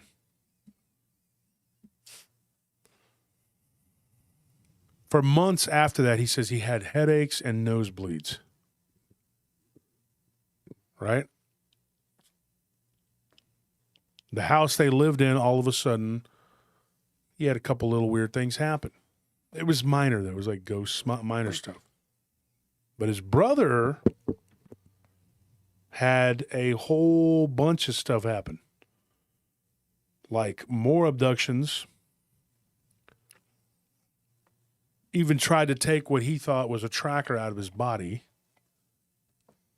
and saw spirits for forever after that. Would never go to his house. Went there one time and said, I'm never coming back to this house. You have a demon in this house. He thought, oh, my brother's being dramatic. Being dramatic. Until everything started, falling the way it did. Then I said, well, what happened to your wife? Tell me about your wife. What happened to her? Here's what he said. He said, well, her encounter when she was a kid, it was nothing like mine. Well, what was it? It was almost like he was apprehensive to tell me. He said, well, plus, you gotta remember, this is a guy who doesn't watch my show. He doesn't know what I deal with. He said, oh, it's kind of silly, She claims that she saw Bigfoot. I got so mad. I was like, you, sir, are a piece of... I'm just messing with you. I said, wow. Seeing Bigfoot is silly, huh? Okay. Wait till you see my final form. And then I did this, Goku type thing. And I'm just kidding. Dragon Ball Z. Oh! And an hour later, I'm still screaming and he's still on the phone. I don't know why. Footman, Goatman, or Foot Hand Goatman is okay, but Bigfoot, that's a little wild for me. Foot fist way. Well, he said it was kind of silly. He didn't know what I dealt with. He thought I was just into demons and hauntings and whatever. Yeah. But I said, dude, I think you were abducted. He goes, you think so? I was like, yeah, I do. And then her story. The same year, they're 1 year apart in birth, almost to the T, not quite, same month. She was a 6-year-old kid. She was with her sister. There were 2 of them, and the sister was 12. They're out, and they go to this little path, and they're picking berries.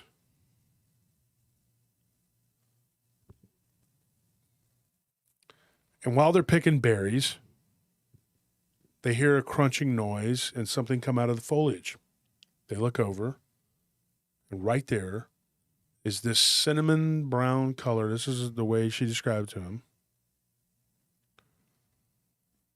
Bigfoot. I mean, she said, just looked like a Bigfoot, like how you would think of as Bigfoot looking. That's what it looked like. She said they're staring at them. They had left about an hour and a half before lunchtime. Their lunchtime was 12:30. It was summertime.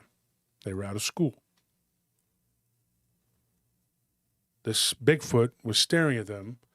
She said the eyes looked like they were swirling.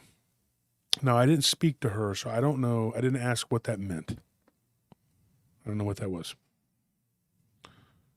She said, swirling eyes that seemed to get bigger. The blackness of the eyes got deeper.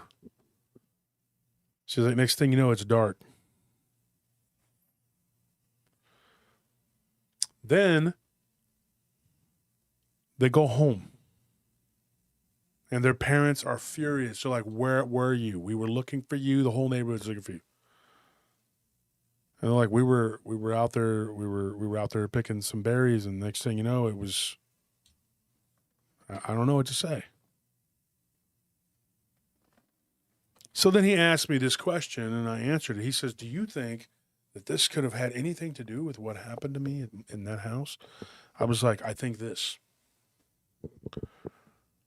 If you move into a house, you are more likely to see what is there or uncover what is there than you would if you hadn't seen some sort of Sasquatch or Bigfoot, whatever, Dogman, alien, abduction, whatever, orbs.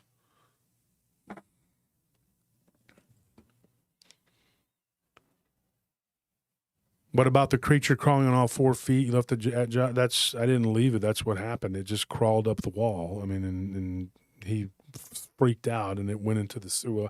I guess, I mean, it just disappeared. It went up the ceiling.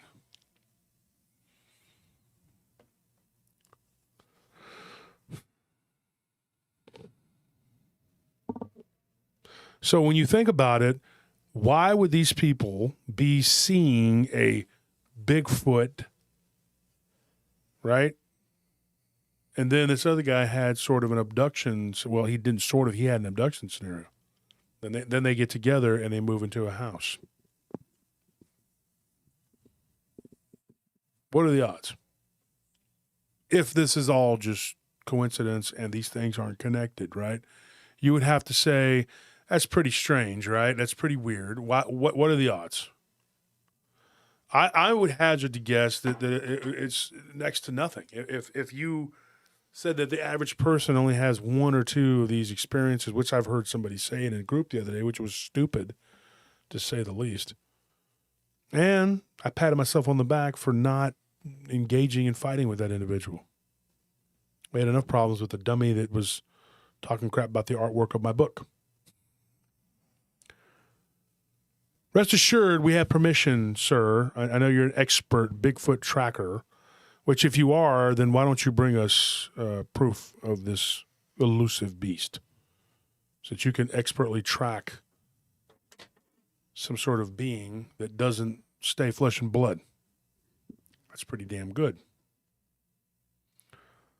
And I say that because starting off believing that Bigfoot was just a flesh and blood creature, hundreds and hundreds of interviews later, I beg to differ. Read my book.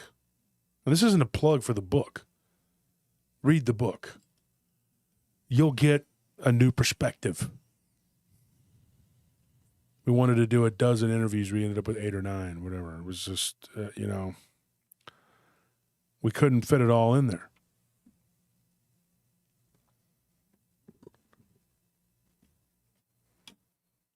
It was just, it went in a different direction than the Dogman book, but there's stories that cross over on both. People that are in both books, because their story had to be told. And I believe in telling the whole story. See, folks, this is the thing.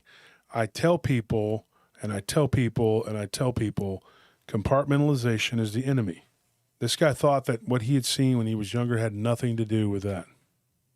I think it does. Because I don't think it's through with you just because you're through with it. No, when you gaze at the abyss, it gazes back. It stares back. Like, give me in the comments, tell me what you think.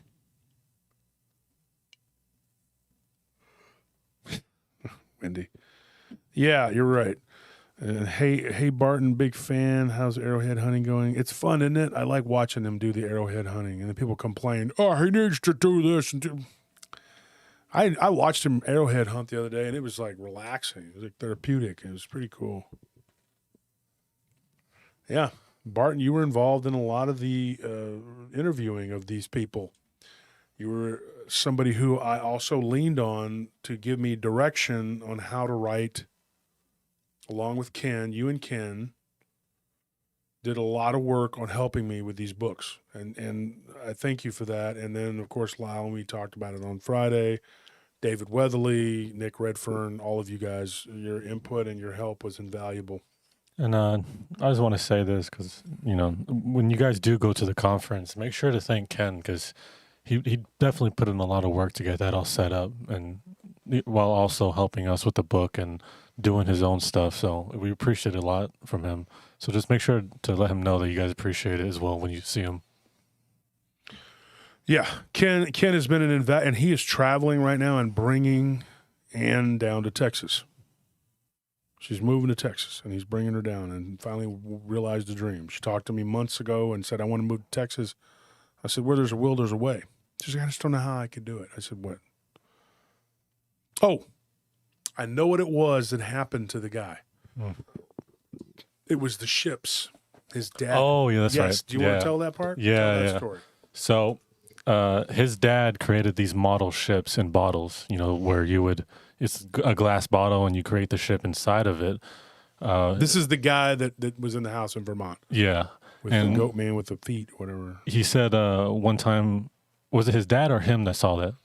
It happened to his dad, but his dad showed him. Okay, so his dad said that when because they thought that they had done it, but there was no way they could have done it. There's really no way. But what he had seen when he went and saw the ships again was that an empty glass bottle with the ships fully formed on the outside, and like if anyone's ever messed with those, it's an absolute nightmare.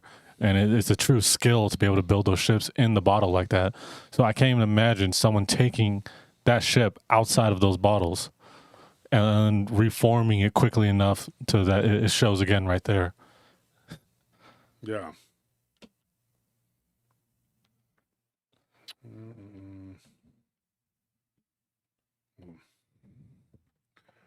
Yeah.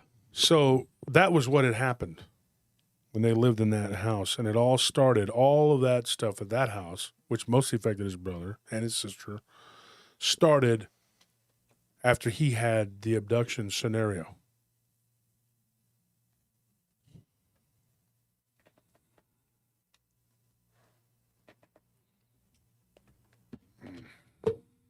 Hold on one second.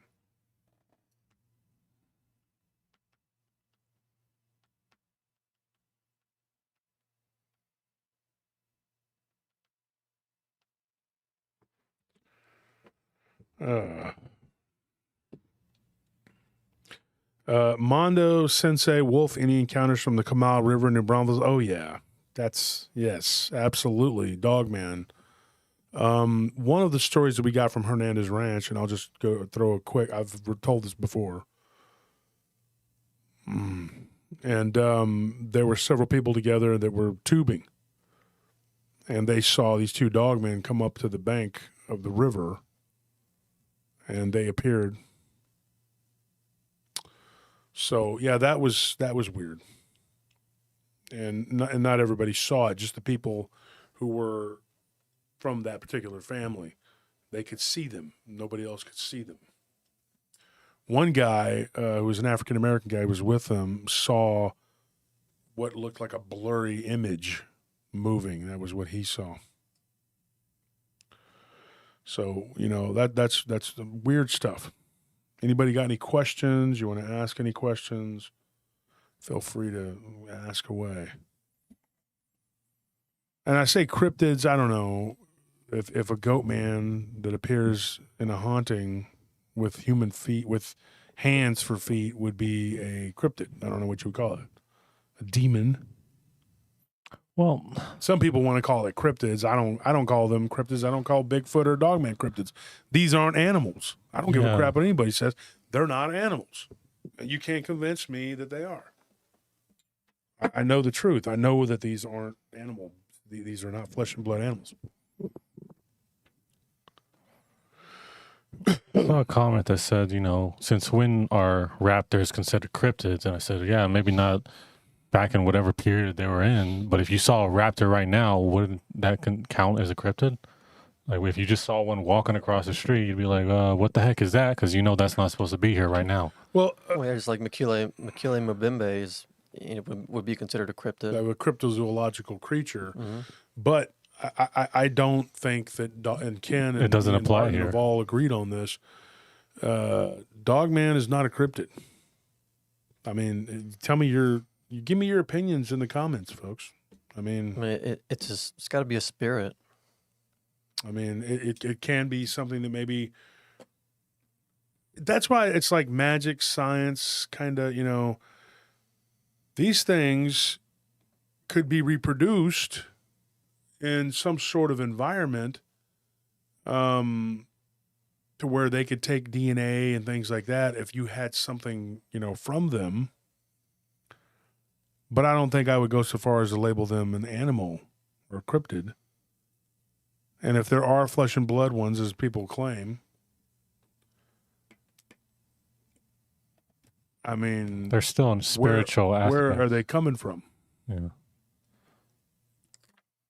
If we say like all the physical ones are from like the inner earth, there's still a spiritual aspect that I brought back, back when we were first discussing this, when we were first going back and forth about spiritual and physical, is what happens when they die. Do their spirits become a ghost, or do they have some kind of spirit thing that remains on earth like humans do, like animals do, like many other creatures that people see? Isn't that possible for them if they are just physical creatures? I don't know. Then, like, at that point, doesn't it become like, yeah, it's a spiritual thing now? And so it's like, we're either talking about two things, or we're talking about one thing that can transform from one aura to the next, but there's no way that it's just one or the other. I don't believe that. Yeah. Tell me in the comments what you people think, what you guys out there are thinking. I mean,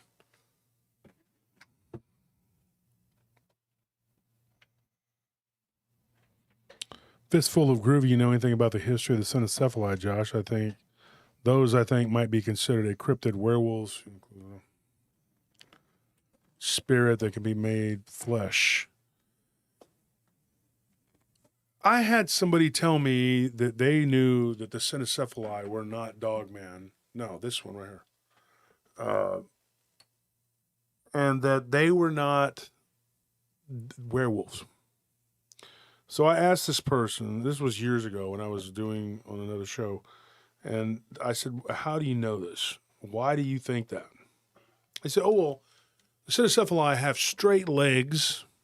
He was getting it from the host, who was, I don't know where this guy gets his, I think he just wakes up one day and plays Twister, and he just puts his hands and his feet on whatever color, and whatever he writes on that color, that's what he says it is. I don't know where he got his information from. If he got it just from people he's had on his show, then good grief. But I don't know where he got it from, because he doesn't listen to any researchers or anybody who's actually done anything. But this particular person, he said that, he was on this particular show, and he said, well, they're not the same. They're all different. Then he proceeds to talk in circles for 10 minutes and wastes my time and can't tell me why they're all different. And I'm like, why is that? Why is Dogman different than the Cynocephali, and the werewolf is different than... Tell me. We have stories.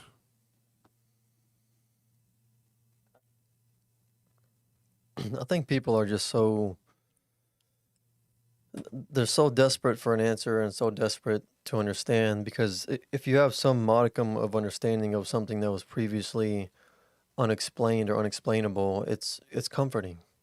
And people, like, we as human beings, we want to be comfortable. We're geared towards seeking out comfort. And so it's like we'll come up with things that just don't logically even make sense, but it doesn't matter because it makes us more comfortable. It helps to lessen our fear of something we don't understand. We know that the story of St. Christopher. Yeah. Yeah. Do you know it? What, the dog-headed saint? Not exactly. Well, he was a man who heard the gospel. And he was moved to turn away from he was a cannibal. He was a cannibal, which sounds funny when they say he's a cannibal. He wasn't even human. If he had a dog head, he's not a human.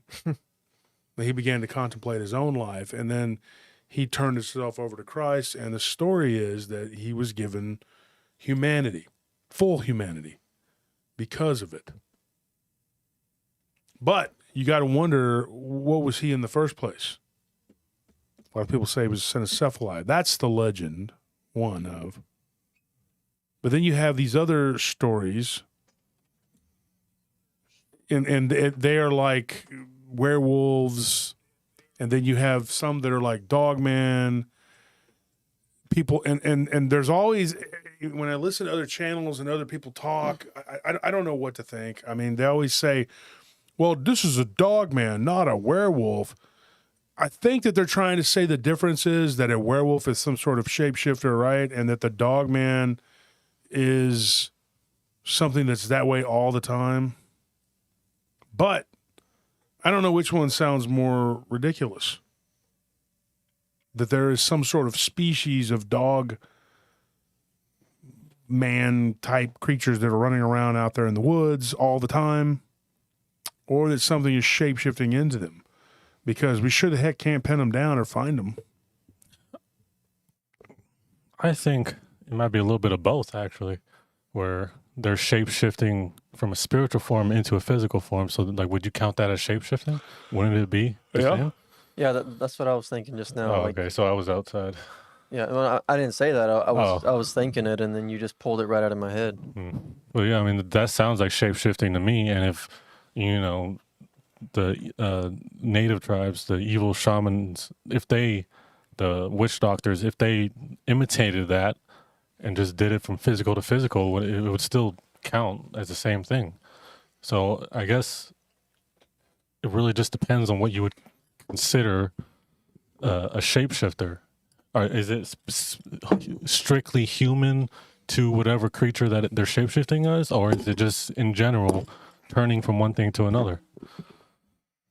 Because then wouldn't a Bigfoot that you see go behind a tree and then it just disappears, wouldn't that count as shapeshifting? Or there be turning into a spiritual form, or, you know, whatever it does to make itself cloak so that it just becomes entirely invisible? Yeah, because shapeshifting doesn't mean turning from a man.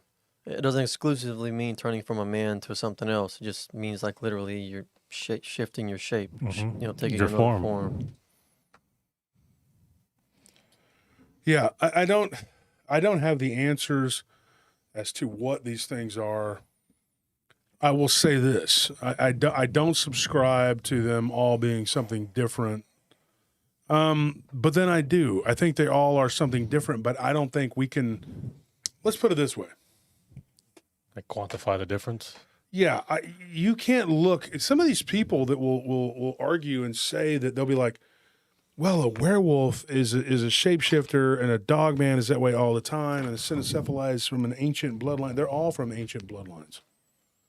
And how do you know which one's which?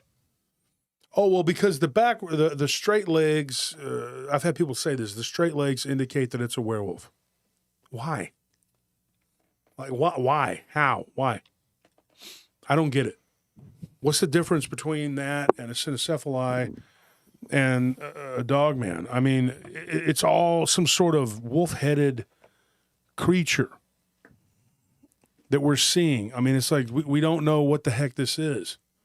We can't fathom what this phenomena is. It's like, so to sit there and try to, you know, I don't know what the word would be, quantify what this is, you know? I don't like the classification of forms, because it makes, like, once again, everything very boxed in, you know, and then, as you always say, things are the way they are until they aren't.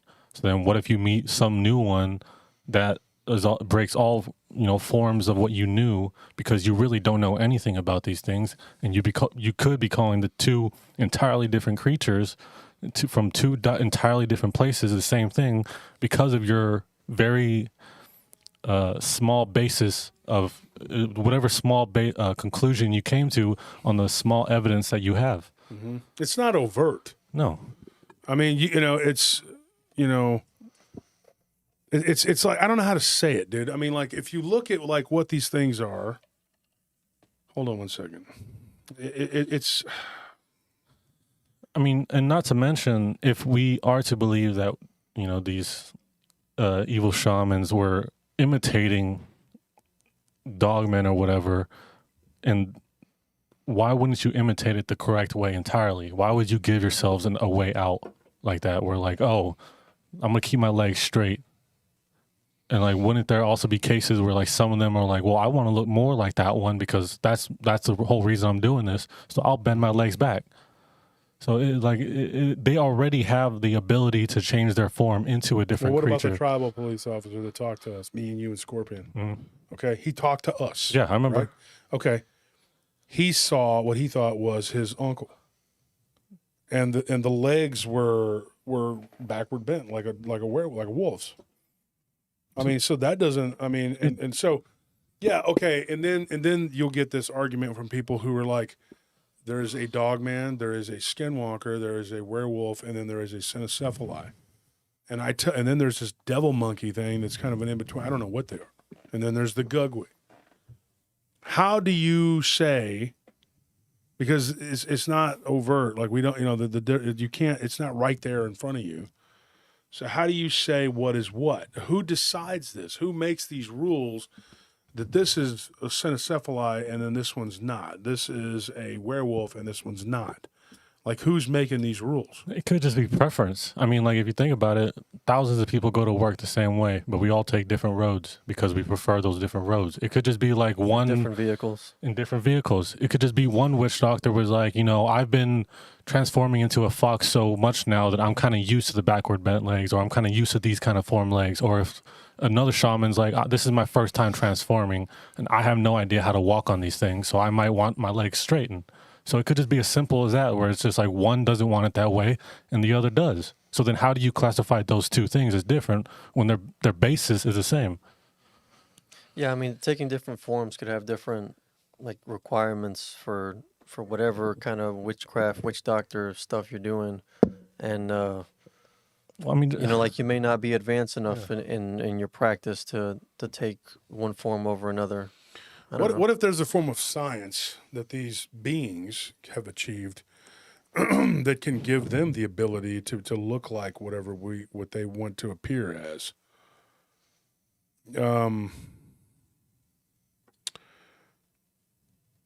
Like, in other words, if they have an ability that allows them to appear as, you know, because they have the science. Yeah. Because we know that we are all just vibration. So they know how to warp and bend the vibration. Because there were these, and I say they're stupid because it's a stupid thing to say. They're like, the amount of energy that it would take for the human body to turn itself into a different, it was just too powerful. It'd be like making a nuclear bomb or some baloney. I couldn't even read it all. It was so stupid. And I'm like, okay, these are science, people of science, right? Okay, supposedly, that said this stupid crap because they just wanted to sound smart because they managed to be indoctrinated and go to school longer. Let me tell you something, okay? All you have to do is study the science yourself. You don't need a scientist to tell you. If you go and you read it and you learn it yourself, self-education is very important in this society. It's out the window. If you looked at it objectively and you just said, look, just very matter of fact, all you have to do is change the vibration. Why do you think sound vibration is so important? Because vibration will change matter, right? Mm-hmm. Yeah. So it's a scientific thing that they've achieved to be able to, so it's magic to them. But to the entities that are giving them this knowledge, there you go. I have a perfect example of that. Everybody knows sand, and if you see sand, it's on top of each other. It's hard. You can't go through it without a little bit of work. Put the camera on Tony. I thought I did. And afterwards, but if you like play a little bit of music underneath and the sand is bouncing on the vibrations, it becomes like water. You can flow through it exactly like you won't even notice. If you put a ball on top, it'll sink right down to the bottom because the vibrations are loosening the sand particles and making it easier for things to pass through. It could be that simple. But even then, so like beforehand, what you said, like if it it would be such an exorbitant amount of energy to do that. Well, if we take the stories we told about the UFOs and about how they gave these little energy particles, and that the beings around us feed on energy. You can't quantify how much energy they can store. If they're constantly gathering energy from around us, or like from the air or everything, you don't know how much energy they could actually be capable of possessing. And it could just like that. It could be like that, where like they feed on the energy, so then they use that energy to pass through. I mean, if we even are to believe that bullcrap, which I really don't, I don't think you would need that. Like I don't think it feels like a waste to use the energy like that to. Well, see, but that explanation, that explanation is coming from a perspective of like our understanding of science, and our understanding of energy and how it works. We have an understanding of it, but that doesn't mean it's complete. It doesn't even mean it's correct. And that's why it's important to know, because a lot of these like accounts of like with these aliens that were taken aback by how 20 years ago, whatever it was, how underdeveloped we were and how we were still using primitive means to gather energy in our body. Mm-hmm. So when you look at that and you think, okay, they're confused by that, so that means that there is something familiarized with Stephen Greer's work. Yeah. Okay. Thank you for that advice. So whenever you go and you start to look at this situation, like it all fits, it all ties in, because those beings would be candidates to know about this and how to change and manipulate and warp and to appear as whatever. They gave them, think about it, they gave them a cake that was what they said it was almost like a simulation food, but it was energy. And I think the only reason they needed to put it in their mouth and eat it was because that's what we do. It's like going through the motions. It didn't have much of a flavor, but it was refreshing and it was invigorating and whatever. Think about it, okay? To beings like that, to that high level, they can appear as however they want. They may have a true form, but they can always change and alter that form through vibration. They don't need to do all this. So what? So we're living in this bubble, and these entities are able to change and manipulate and look like something. Somebody said on there, Deborah says, let me go back and see if I can find the comment. And this is important because she says, I'm perfectly comfortable. Deborah D says, we don't know what we don't know. I'm comfortable with the idea that there are multiple things going on with these sightings. Now, at one time, I was completely comfortable with that too, Deborah. But at this point in stage in the game, let's start looking into answers. You know where the answers lie to a lot of things that we don't understand? They lie in information that you don't have. And when you're cut off from the other information, you don't get answers. Some are just happy to not have the answers and just hear cool stories, and that's fine. But if you're one of those people that's a truther that really wants to get to the brass tacks, and you want to, thank you for that donation, Jimmy, then think about it. Stop and really think about it. You want to know the why, the how, the who, the where, the when. So you would have to go outside of your comfort zone and look for answers. The answers may lie within the ghost community for certain things. The answers may lie, I mean, lift my glass up to look at you guys.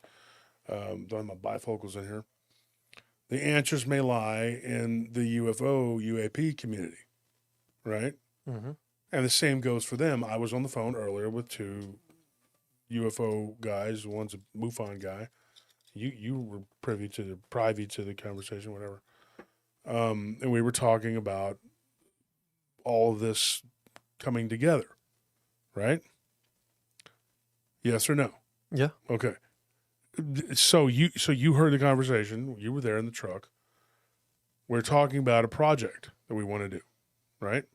Mm-hmm. So we can come up with some sort of viable answers that we can give you more food for thought and to look at and maybe say, hey, there's something more going on here than we could possibly fathom. And if we, in the cryptid community or just in the ghost community, try to find the answers, maybe our brothers in the UFO community. And I thought it was funny. I was at a conference. I wasn't speaking at that conference because I don't go speak at conferences typically. And this person said, well, you know, we do the ghosts or whatever. And he goes, the cryptids are kind of like our cousins or whatever. I mean, that's one way to classify it. But really and truly, we're not cousins. Because you have people like me. How would you classify me? If you had to classify me, and I'll let you do it in the comments section, where would you put me? In what box would you put someone like me? What am I? A podcaster, researcher, author, whatever. But what would you be? I mean, I believe it's all connected. I believe that we're all one. So what am I? And whose cousin am I? I'm a person that seeks answers. You know, it's just like if you lose something and you're looking for it and you look for it in all the places that it's supposed to be and you still don't find it. Well, you better start looking in places where you think it's not supposed to be because it's probably there somewhere. And it's the same thing with looking for answers. If you're just a UFO person or you're just a Bigfoot person or you're just a Dogman person, you know, you're going to have to expand your horizons and look at some of these other phenomena and ask yourself how it pertains to what you're researching, because it does. In some form, in some way, it does. Yeah, I was thinking about this a while back. Like, I feel like the perfect team to go hunt anything would be one of each, like an expert in each field. Then they, like, slowly, they kind of just like, oh, this, you know, this doesn't really pertain to me. Let me pass you on to this guy. He knows exactly what you're doing. Then they'll be able to rule out all the other possibilities instead of they going in with 4 or 5 guys who have one strict idea, like, oh, we're all Bigfoot hunters. So whatever we go is going to have to be a Bigfoot because we have no expertise in any other field because we're all strictly Bigfoot or we're all strictly Dogmen or we're all just a bunch of ghost adventures. It's like, I feel like in an ideal situation, it would be one from everything. And then slowly some of them start phasing out where it's like, oh, you know, I'm starting to see some signs, but from what I can tell, there's no Dogmen here. So, I mean, I'll help you guys out, but this isn't my area where I deal with. Or like, oh, Bigfoot Dogmen here. Both of us got it. Like, this is how we deal with it. What? There's UFO? Well, we brought someone for that along as well. Instead of ruling out everything else that doesn't match what we want. It's a dang shame, you know, because I feel like we're losing a lot of time, a lot of information, and a lot of, you know, possibilities of figuring out the truth when we close ourselves off like that. And I'll tell you why. Because these groups who profess to have the answers, they cherry pick the encounters so that they can be the authority. And a lot of it is about money, because one of the people who runs one of the biggest Bigfoot whatever organizations also does TV. Go figure. One of the biggest ghost people has a huge television show. Go figure. So it's a popularity contest. It's a money thing. It's anything but actually trying to get down to the brass tacks. We had a couple people on different times talking about how these people cherry picked stories and threw out stories that didn't fit their narrative. And it never will. As long as that's their bread and butter, it's never going to. Mm-hmm. That's why I didn't sell PRT, because if I sold it, then I would have to work for this person, and then there'd be a no-compete clause after I decided to get tired of it and quit. Which would happen the moment that they tell you not to say something. Because they were already telling me what subject we were going to talk about on a weekly basis. I'm like, that's not going to happen. But to your credit, I'm not going to say your name, Mr. Choparker. Anyway, I couldn't help it. I had to say it real quick. All right. But you, okay, and I understand you're from another country. I get that you are the way you are, okay? You're very ignorant in the ways of how I am, okay? And I'm very ignorant in the ways that you are, but not really. Anyway, let's just say that we're ignorant. I will agree that he called me ignorant. I said, you're ignorant. You say back and forth, okay? You did what you did. You said what you said. You said my show won't last another year. Okay. Are you planning on killing me? I don't know what or unaliving me. Is that what you're doing? But when you start telling me, okay, we're going to do this, we're going to do that, and I said, well, throw me another number. Then he said, oh, 5,000 was, oh, so $255,000. Wow. Congratulations. There it is. That extra 5 G's will help pay one of my credit cards. Thank you. I really needed that. Because, you know, I mean, I wasn't gonna even negotiate with the guy until he threw that in there. My baseline was 254. So 54. So he beat it by 1,000. He beat it. We were ready to roll. We had to talk about it, and we were just like, sure, let's go. Where do we sign our souls away? Is it too late to join the 27 club? Sorry. You know, for me, it's about, 21 years too late. I said, okay, sorry. So as soon as you sign this, you're gone. That's it. Then you're going to start dictating to us what we're going to talk about on a weekly basis. A similar thing happened to my friend Loki, who had a video game channel. I'm not going to get into all that, but he had to go through it. He sold, and then he just dropped out. I'm good. I'm done. I mean, throw me something here, And it wasn't like it was insulting. I mean, for a channel that's just hit 25,000, it's like, but he's not just talking about that. He's talking about the podcast, the brand. Yeah. And I thought, crap, dude.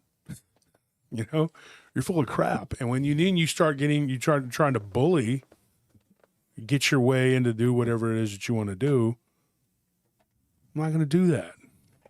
And you're not going to be able to tell me to do this, do that, and this is what I have to do. I'm just not going to do it. Because it's just not going to work that way. My blood, sweat, and tears of paying to play and everything else for the first couple of years of this show, it's worth more to me in my time. And then I'm supposed to do 3 shows a week without fail, and it has to be within your parameters. And then you take all of my stories and everything else that I've accumulated over the years. I worked hard to get, and I hustled. What do I do? It definitely wasn't worth it for the knowledge that you possess. And I think that's what they wanted to buy me. Yeah. Is what it was. And it wasn't worth it. Mm-hmm. And then this weird contract. And if you're a person who's needing money, that's what they do. They dangle that in front of your face. Mm-hmm.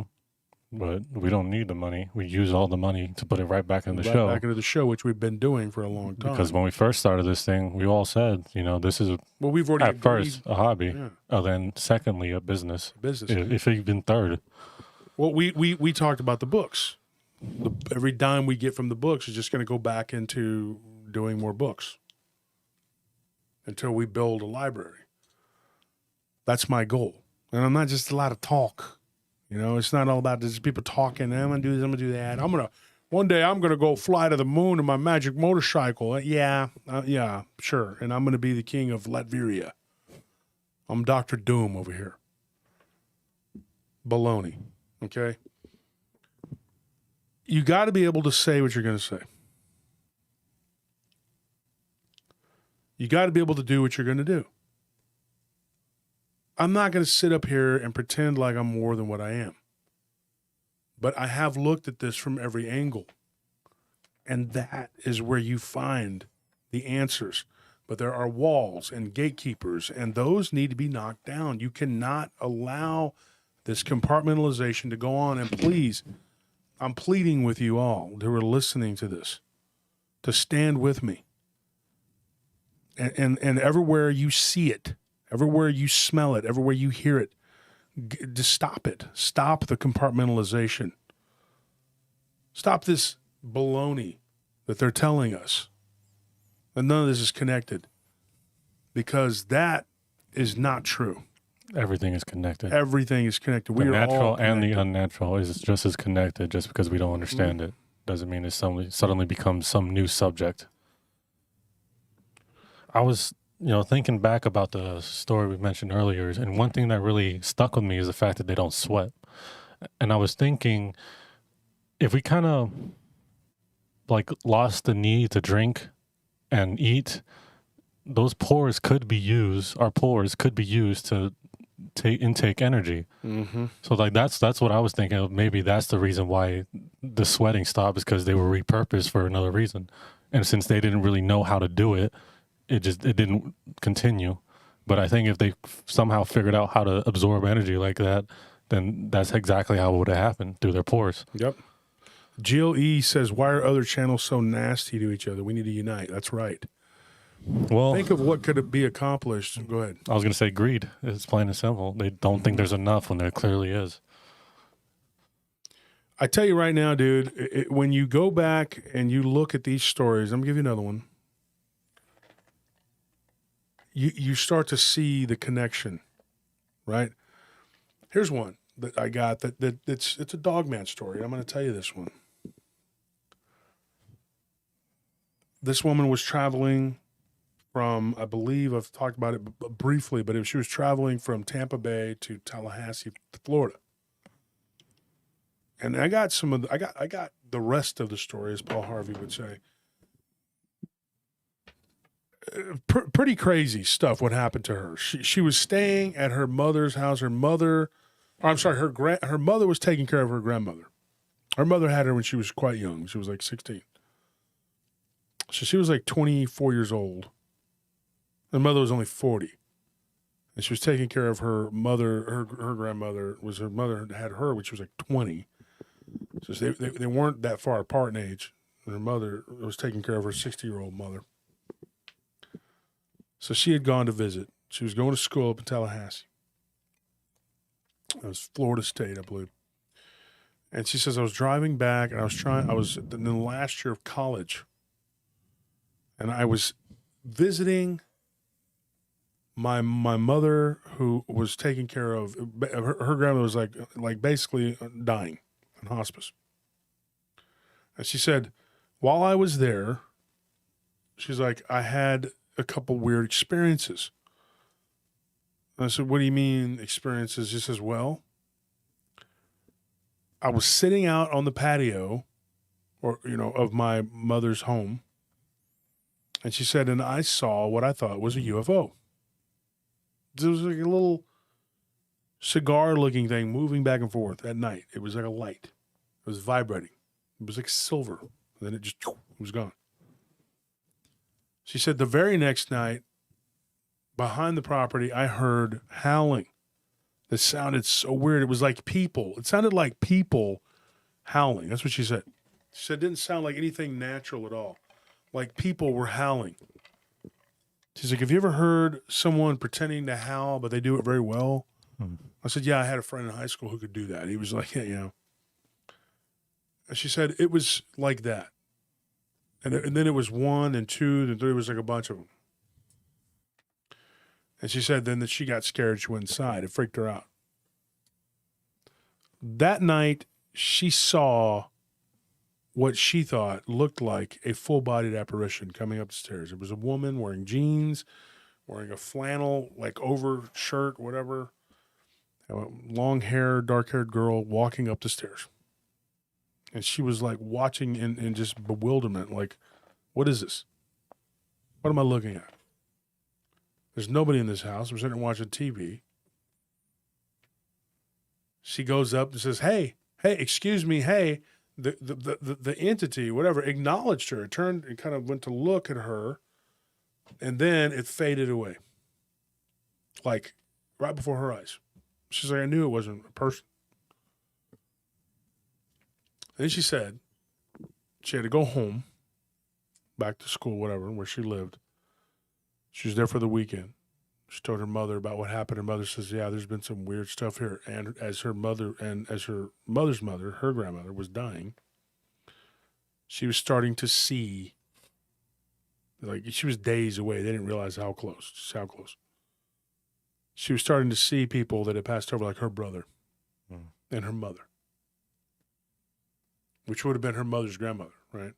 Her great-grandma. And she was talking to them. And then she passed away. So she said there was this weird dynamic, right? This, and then she left. She said that the house had always given her the creeps. It was her grandmother's house. But she said that it was giving her more bad vibes and creeps than usual. She's like, I don't know what the howling noise was, what that had to do with anything, if it had to do with anything. She did say she saw a UFO. But she had seen what she thought was a UFO once before when she was driving down there. So she said, I don't know what that was. I can't tell you. But I'd seen it once before, but it looked like a ball in the sky, kind of like what I told you I'd seen when I was with Nellie. Mm-hmm. Don't know what it was.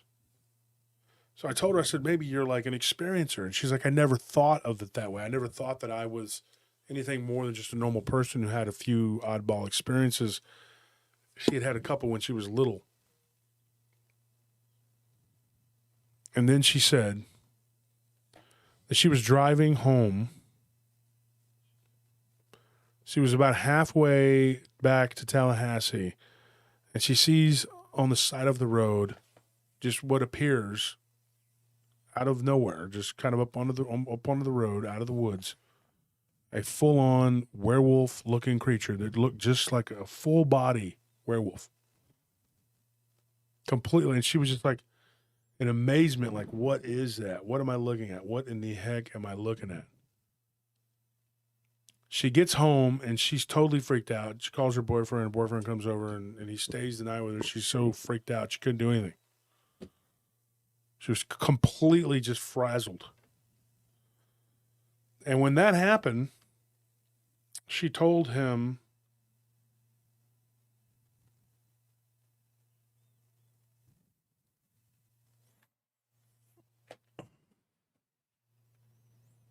one second, dealing with work stuff here. I think they learned that we have a show on Fridays and Sundays. Still do it. When that happened, she told him, she's like, I don't know what it has, if it has to do with anything, but I heard howling in the backyard. This is what he said. He'd only been there one time. He said, remember a couple months ago when I went down there with you? We went there for the weekend. He's like, when I was in the backyard, he's like, I saw what I thought was a werewolf-looking creature. And she's like, why didn't you tell me? He goes, because it was so weird that I didn't think you'd believe me. So a couple days later, she's talking to her mother on the phone. Her mom, this was the day before her grandmother had passed away. Mom says she's doing real bad. She's like, I think it's going to be, real soon. At that point, she knew. She didn't really know it's sure. She went downhill quick. Like, she wasn't real sure before that. So they had this conversation, and she says, Mom, I want to tell you something. She's like, I'm not comfortable being in that house. I think something's wrong with that place. And her mother says, yeah, it is a place. It's got some weird vibes. She's like, I'm not comfortable being here. There was a nurse that would come every day, but as soon as she left, she was all alone with her mother, who was mostly asleep. And she said it wasn't, she just couldn't stand it. Her mother was so close to death. And she said, what happened to you? She said, well, what happened to me, her boyfriend, Kent. She said, Kent said that he had seen blah, blah, blah. When I was driving home, I saw it. But Kent had never told her what he had seen, right? So she tells her mother, and her mother's like, well, that's odd because I had a dream. Get this. I had a dream about some sort of wolf-like creature coming up the stairs, but it wasn't on two legs. It was like on all fours, but it was like crawling up the stairs like a human would. And she woke up and it was like, well, that's a weird dream. Then her mother, who was dying, right before she died, like an hour before she passed away, she was like with her eyes closed. She was muttering, she's talking, and she says, I see a wolf. And she was like, what? Like she was sitting there reading a book. And she's like, Mom, what was that? And then she didn't say anything else. So you tell me. And now anybody that can sit here and tell me with a straight face that all this phenomena had nothing to do with anything. It was all just entirely random separate coincidence. incidents. Yeah, it's all just completely and entirely separate. And it had jack all to do with anything. Get the heck out of Dodge, dude. And here's another thing that beats the crap out of me. I wasn't the first person she came to. She tried to take this to another person who had a show, and he was just like, oh, yeah, and blew her off.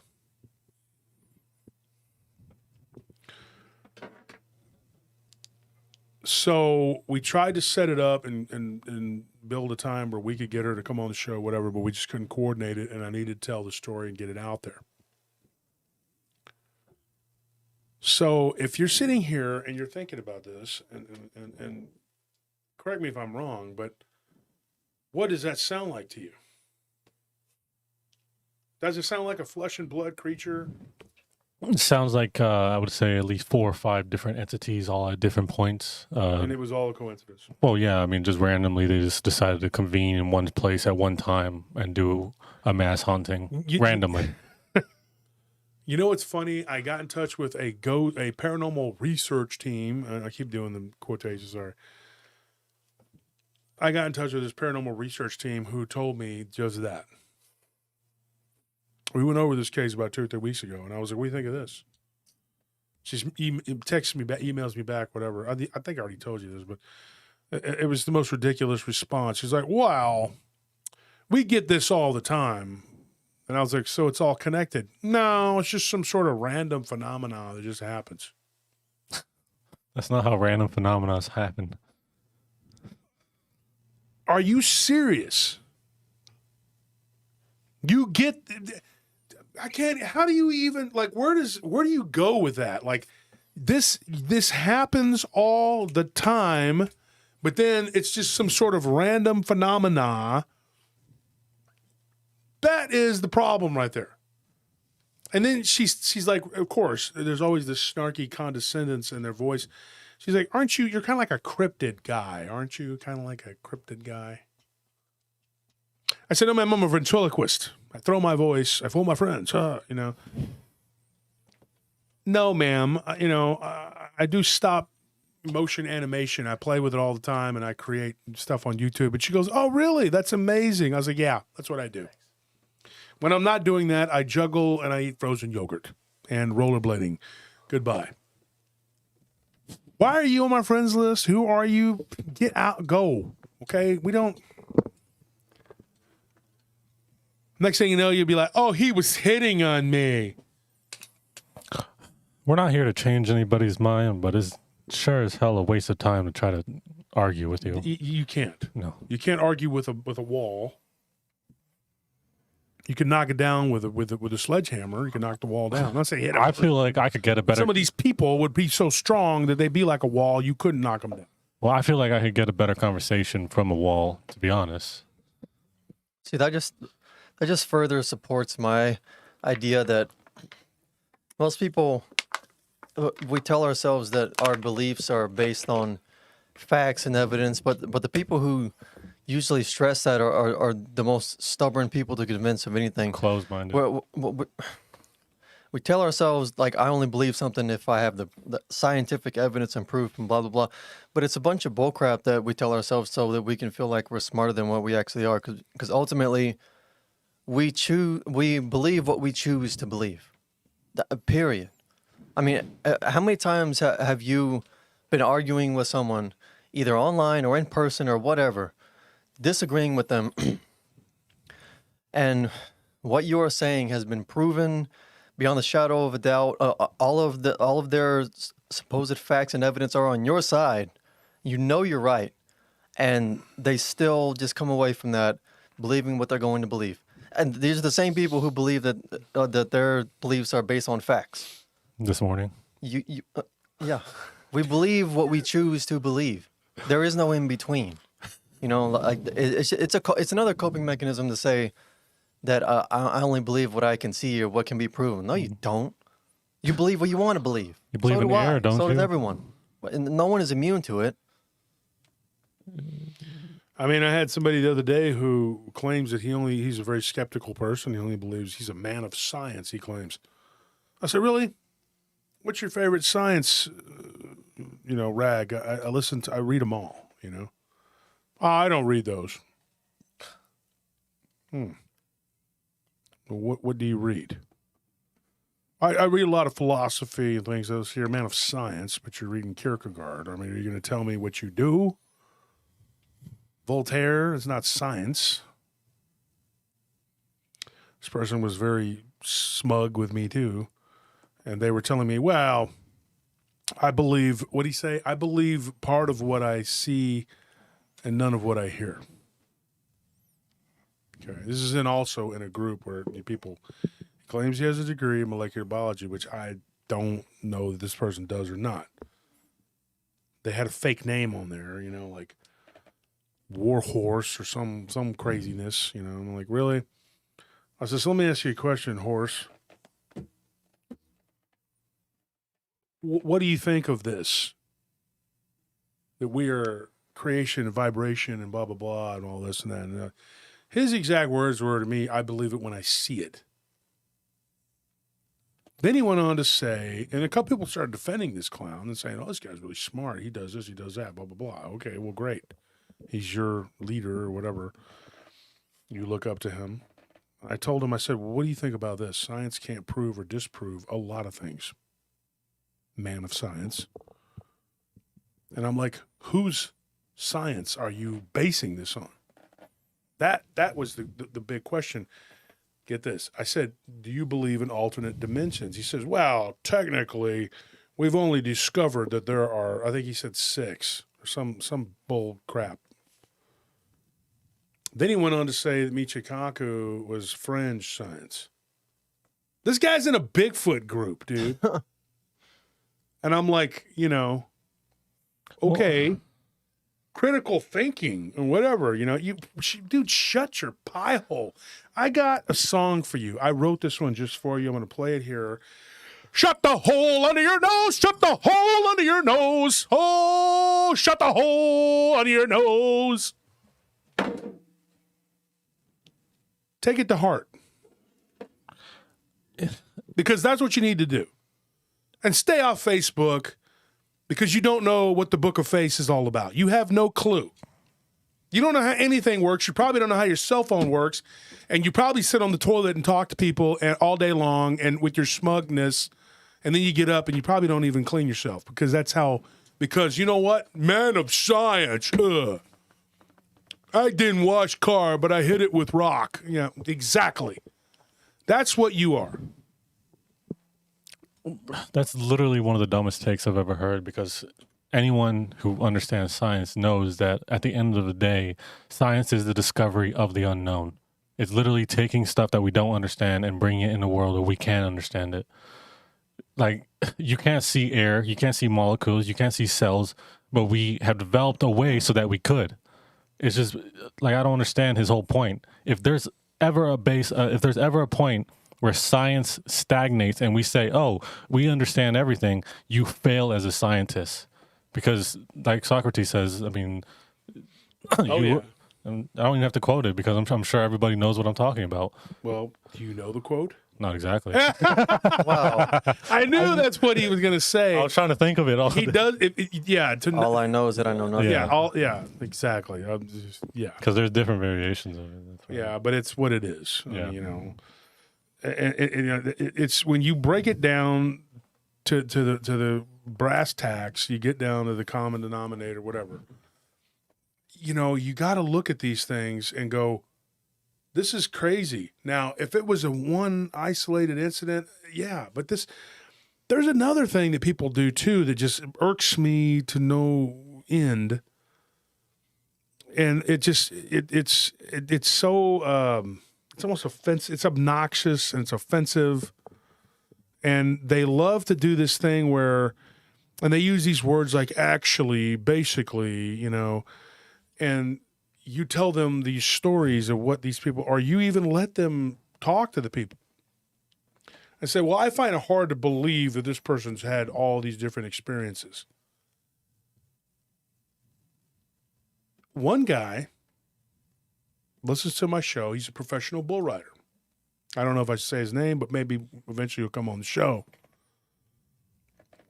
Okay, I'll say his first name, Stetson. This is his real name. He got stepped on by a bull. Nearly killed him. He shouldn't be alive. And then after that, he started having paranormal experiences. So I will tell you this.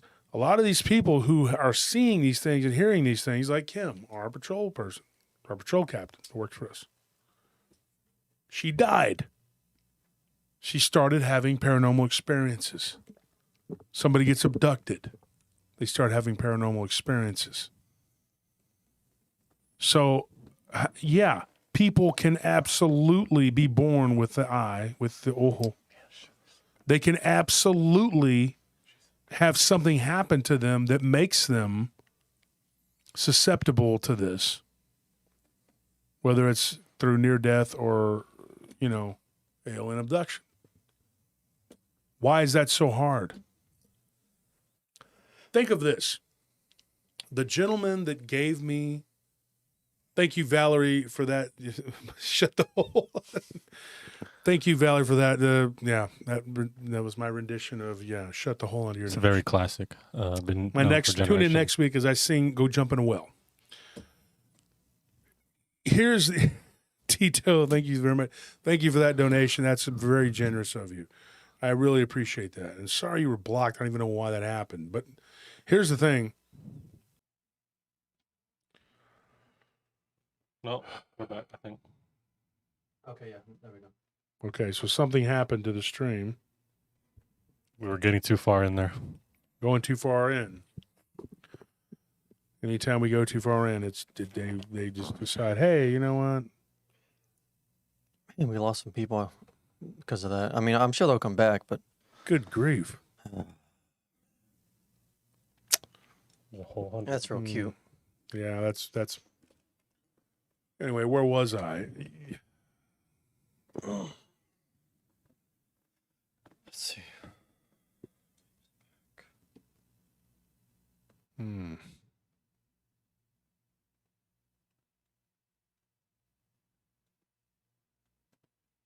Copyright strike. Phil.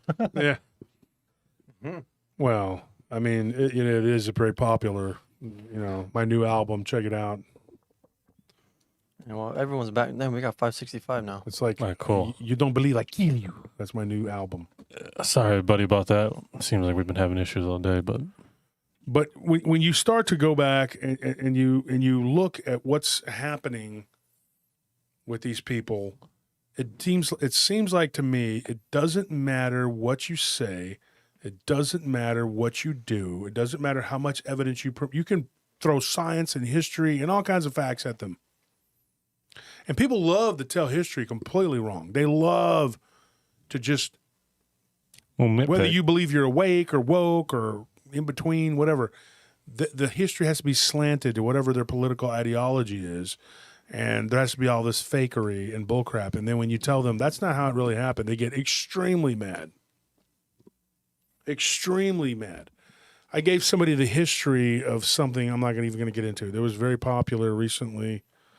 And I said, that's not the true story about that. And I gave it to them, and it involved Japan and a samurai. And they were like, no, that's the real story. And I was like, no, it's not. It's basically some liar's dream that wanted that to be, and so they made up a story. There really is no factual basis for that. Well, word of mouth says, word of mouth, whatever. I mean, but it's not, you can't, it's a cool story. I mean, and somebody said it happened, but it's not, there's no basis in truth of it at all.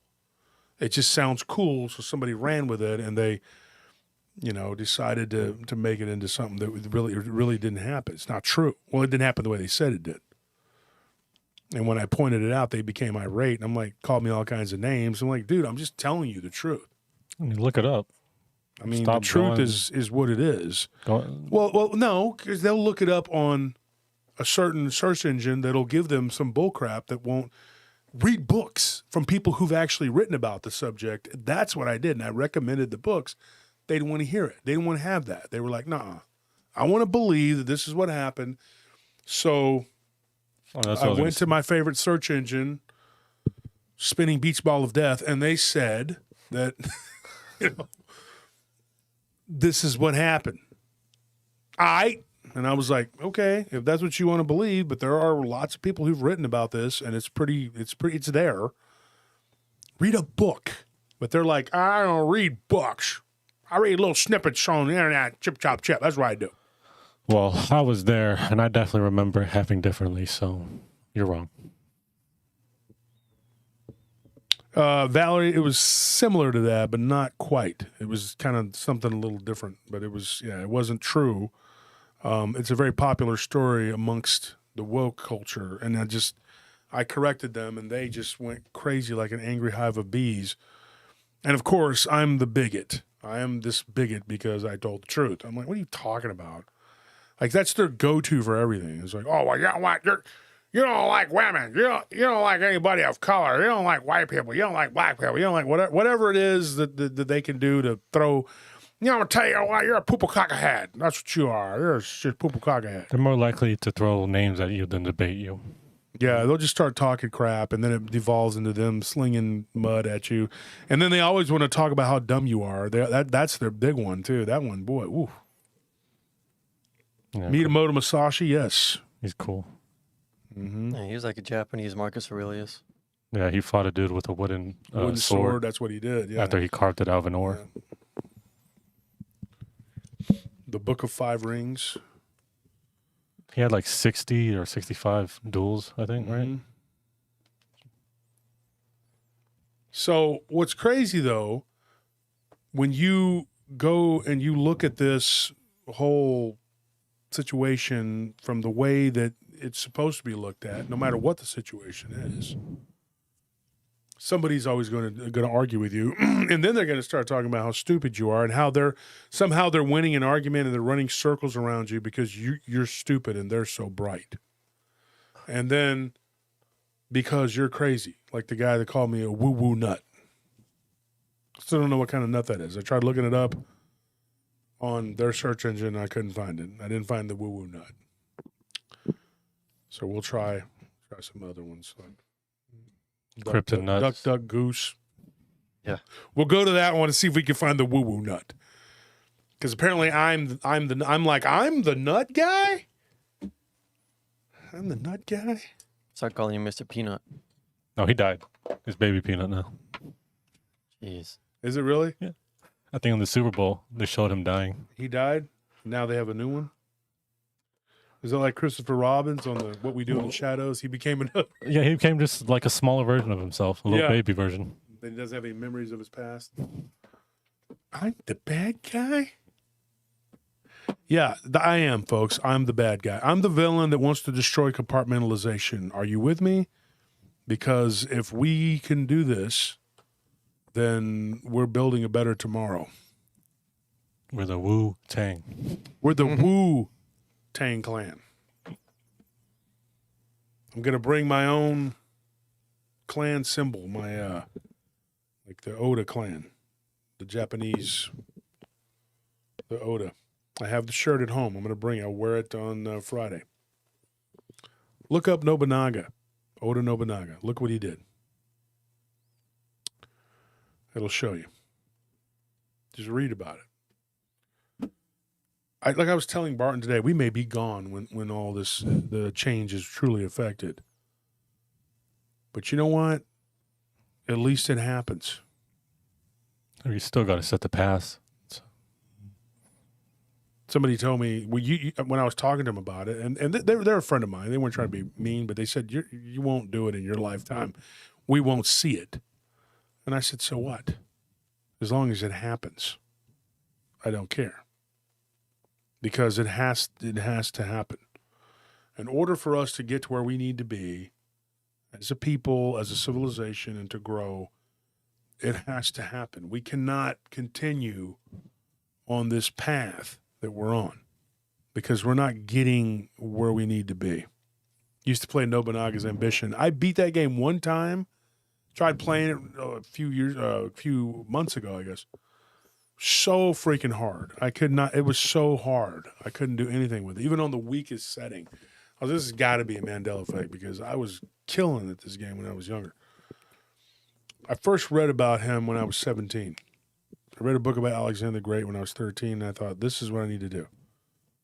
I've read about leader after leader after leader, conquerors, generals, people who lead. It didn't ever feel like it was my calling until I got older to be a leader. I just thought, you're sitting here in a group with people, the people they're not doing it. They're not doing it, so somebody has to do it, so you have to step up and do it. It wasn't like, I want to be in charge. No, because that's a pain in the butt. You're everybody's servant that way. But sometimes you're called to do it, and it's your duty. It's what you have to do. You really don't have a choice, because if you don't step up, you don't see anybody else stepping up to do it. But then once you step up and start doing it, and then if you're successful, then everybody hates you. Yes, Joanne, I believe that. So you end up being the bad guy. So, Jimmy, I'd definitely like to hear your story, and we can definitely get you on at some point. But, yeah, that's it, folks. That's all the stories I have for tonight. That's all I have to talk about tonight. I want you to know that I really do care, and I care about the future of where we're headed. And I want you to know that I do believe that we should all be on the same page. I think, thankfully, our listeners are. I mean, they have, like we showed earlier with the genetics, like they're already on the page before we flip it. They understand where we're heading to. Oh yeah, I wasn't surprised either. Yeah. Like I figured they'd like just shoot out the right answer like a laser beam, Mm-hmm. I talked to a woman the other day. This gives me hope. She found our show back in February. Okay? February, March, April, May to June, July, 5 months maybe. Mm-hmm. Late February. She says, look, she's like, I have now listened to all of your podcast episodes and over half of your live streams. I'm catching up.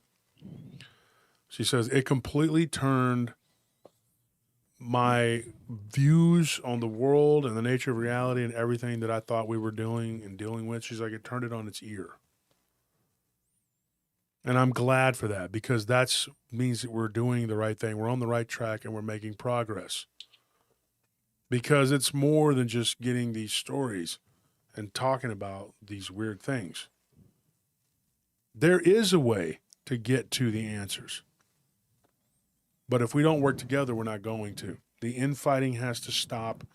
But remember this, to make an omelet, you have to break a few eggs. And there's going to be some bruised egos and some people that are going to be hurt. Not physically hurt unless they hurt themselves, but they're going to get their feelings hurt, and they're going to be jealous, and they're going to backlash because they're going to be like, this is mine. This is my snacky cakes. You can't have me. And that's what they're going to do. And they're already doing it. The people who really care will set aside their differences, and they will try to work with you. Those are the people who you got to look at and say, okay, this is it. These are the people that we're going to. Some of these people, though, they'll throw you in the river for $1. I've seen it. It's unbelievable. And then when you try to change things, and then they go on a crusade to make everybody know that you're a big meanie head. This guy's fought with all these people and blah, blah, blah. Why? Why? You brought it to our doorstep. We never took it to you. We didn't take it to your door. You brought it to us. Because you don't like to hear that we're successful, and you really hate to hear how we're successful. You don't like it. You don't want to hear why we're successful. because it threatens your little paradigm. Your time is up. You've had enough time at the helm. Now get out of the way. There's lead, follow, or get out of the way. Just get out of the way, because you're not going to follow, and you're not going to lead. So we'll just throw you overboard, because we don't. And there are some podcasters and YouTubers out there that are so lazy. I mean, they are so lazy. It kills my soul to have to ever listen to them when I have to go in and do research, and you're like, oh, this person, they just repeat the same things. It's nauseating. And there's these people that are just like, you're the best. I tell you what, great guys, the Romans. Oh, I love the Romans. Well, I won't give to be spat in the face by the Romans. And you're over there like, what? It's like Life of Brian over here. What are we talking about? Are you serious?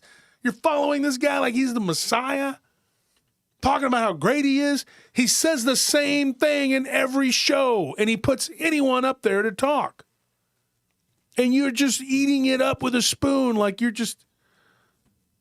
The guy could puke in a bucket, and they would just eat it. And you're going like, what is wrong with these people? It's like Apple products. Yeah. I should have said that. But it's like, this could be Apple. They're like, this is the new Apple phone. They're like, this literally is a eyeglass case. No, it is the Apple 15. Oh, well, in that case, take $1,500. Oh, well, wait, in that case, take $2,000 and we'll be out of here. $1,500. Oh, I got literally a deal. sell you, change Altoids to that name, and then they'll buy it for $2,000. It doesn't matter. It's that. That's the brand. Okay, we'll buy it. Sorry. It's unbelievable. It is unfreaking believable.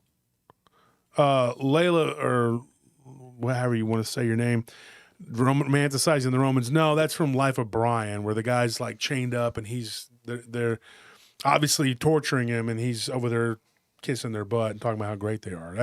He's got Stockholm syndrome. Yeah, he's got Stockholm syndrome. That's the point I'm trying to make. And it's just like, holy crap, dude. Like, how do you listen to this garbage? And it was like, I just can't. I don't understand it. I can't grasp it when you're listening to them. And when the person that's on the show starts fumbling for words or trying to talk, that person just sits there and doesn't say a damn thing. Nothing. And he just sit there while the person goes, and then, double-decker bus, cable in my arm, and summary. You're like, oh, okay. Say something, dude. Like, let this person just sit there and dangle. Wow. I don't know what to say. Well, yeah, because you don't know what to say. That's the problem I have. It goes beyond like a personality or anything else. And there's not just one of them. There's several. It's terrible. Absolutely terrible. Or they'll try to retell people's stories, and it sounds absolutely terrible. And I think a lot of it is just pure laziness. And then they'll do a show, and they won't put out another show for 2 weeks, and then they'll do another show, 3 shows in a row that are like, and then random, and then not do one for a month. And then they're upset because they don't have a following. Maybe if you put some effort into it and put a little work into it and quit blaming the whole world for your inadequacies, you would be somewhere. But it's pure laziness. And then when you're successful, well, you just got lucky. I don't know why everybody doesn't like me. I don't do a show very often, and I really don't do anything. I'm just gonna sit here and be a communist. And then I want everybody to like me. I don't know why everybody likes this other guy who actually puts out material. I have no idea. I have no idea why nobody likes you. Yeah, because you're unlikable. So, I don't know. There we are, and that's where we are. And, it gets frustrating. Like today with the guy who's the expert Bigfoot tracker that lashed out at Barton because he was promoting my book, which the cover art has become controversial. It's not controversial. He has no point in it. Like, he has no leg to He's stand like, on. you need to use your own art from your own encounter. I was like, I didn't have one, dude. So there you go. End of discussion. So Barton fought with him, and the guy was just spinning in circles, and then we're just like, why are you just? He reminded me of Ahab trying to chase Moby Dick, but Moby Dick was nowhere in the world. Just forget it, dude. I mean, and so that's where you're at. But the good side, the bright side is that if we all work together, we can get answers. We can achieve. We can do more. They're out there. We just have to search for them. And it's these lazy people. Like, I give you a show, I give you information, and I try to give you knowledge. These people, what are they doing? I don't even know if it's entertain. Is it entertainment? I don't even know what it is. A therapy session. I don't know. It's just lazy podcasting. It's lazy hosting. They're not doing anything. They're just sitting there. Anything worth doing is worth doing right. Exactly. I mean, if you're gonna shovel horse poop, you better be the best poop shoveler in your neighborhood, in your state. So one thing my dad always taught me was, if there's anything worth doing, it's worth doing right.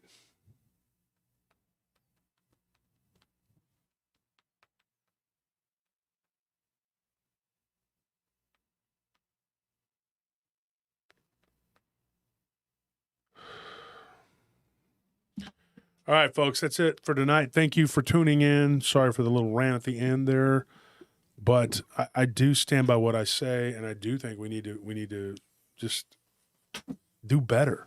I mean, not you guys, but us, the hosts of these shows. Be more discerning with what you listen to. Listen to whatever you want to listen to, but make sure it's worth your time. Some people were telling me the other day that they were sitting through an hour of this garbage, and I'm like, why?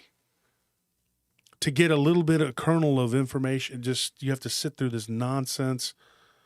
I don't get it. I don't understand it. I don't subject yourself to that. Life is too short to do these things.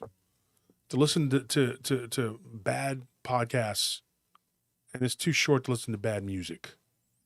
Don't waste your time. I hate when I'm listening to a song and I'm trying to give it a chance, and you're like, life's too short for that. Think about all the hours that we waste listening to bad music just to see if it's good. But you don't have to. This person is going to be the way they are, then why go there? Because once in a blue moon, they have somebody that's on there that's maybe worth your time. I found a quote that you posted from Machiavelli. The sign of intelligence is an awareness of one's own ignorance. Mm-hmm.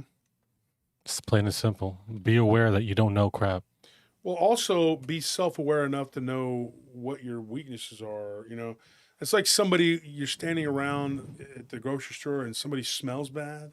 You ever had that happen? Yeah. And you're like, it's not that you smell bad. Everybody at some point in time smells bad. When you get out of the gym, you better be smelling bad because you were there for that reason. Not to smell bad, but it's a byproduct of your reason, right? But how are you not self-aware enough to know that you need to put on deodorant? Yeah. How are you not self-aware? That's a sign of mental illness. I haven't bathed since 1992. That's why you're in Bellevue or wherever the heck you are, okay? All right, folks. Thank you for tuning in. I appreciate it. I thank you for the donations. It's all going to the conference. Hit me up if you still want to go to the conference. If you need a way to get there or what you need to do, there are ways. Okay? Thank you for everything. Thank you for tuning in and listening to us tell the stories. Thank you for tuning in, listening to us rant. There's a lot going on in the world today. Don't buy everything that they're talking either. This disclosure thing is, just be careful with it and know that it is not always what they claim. All right.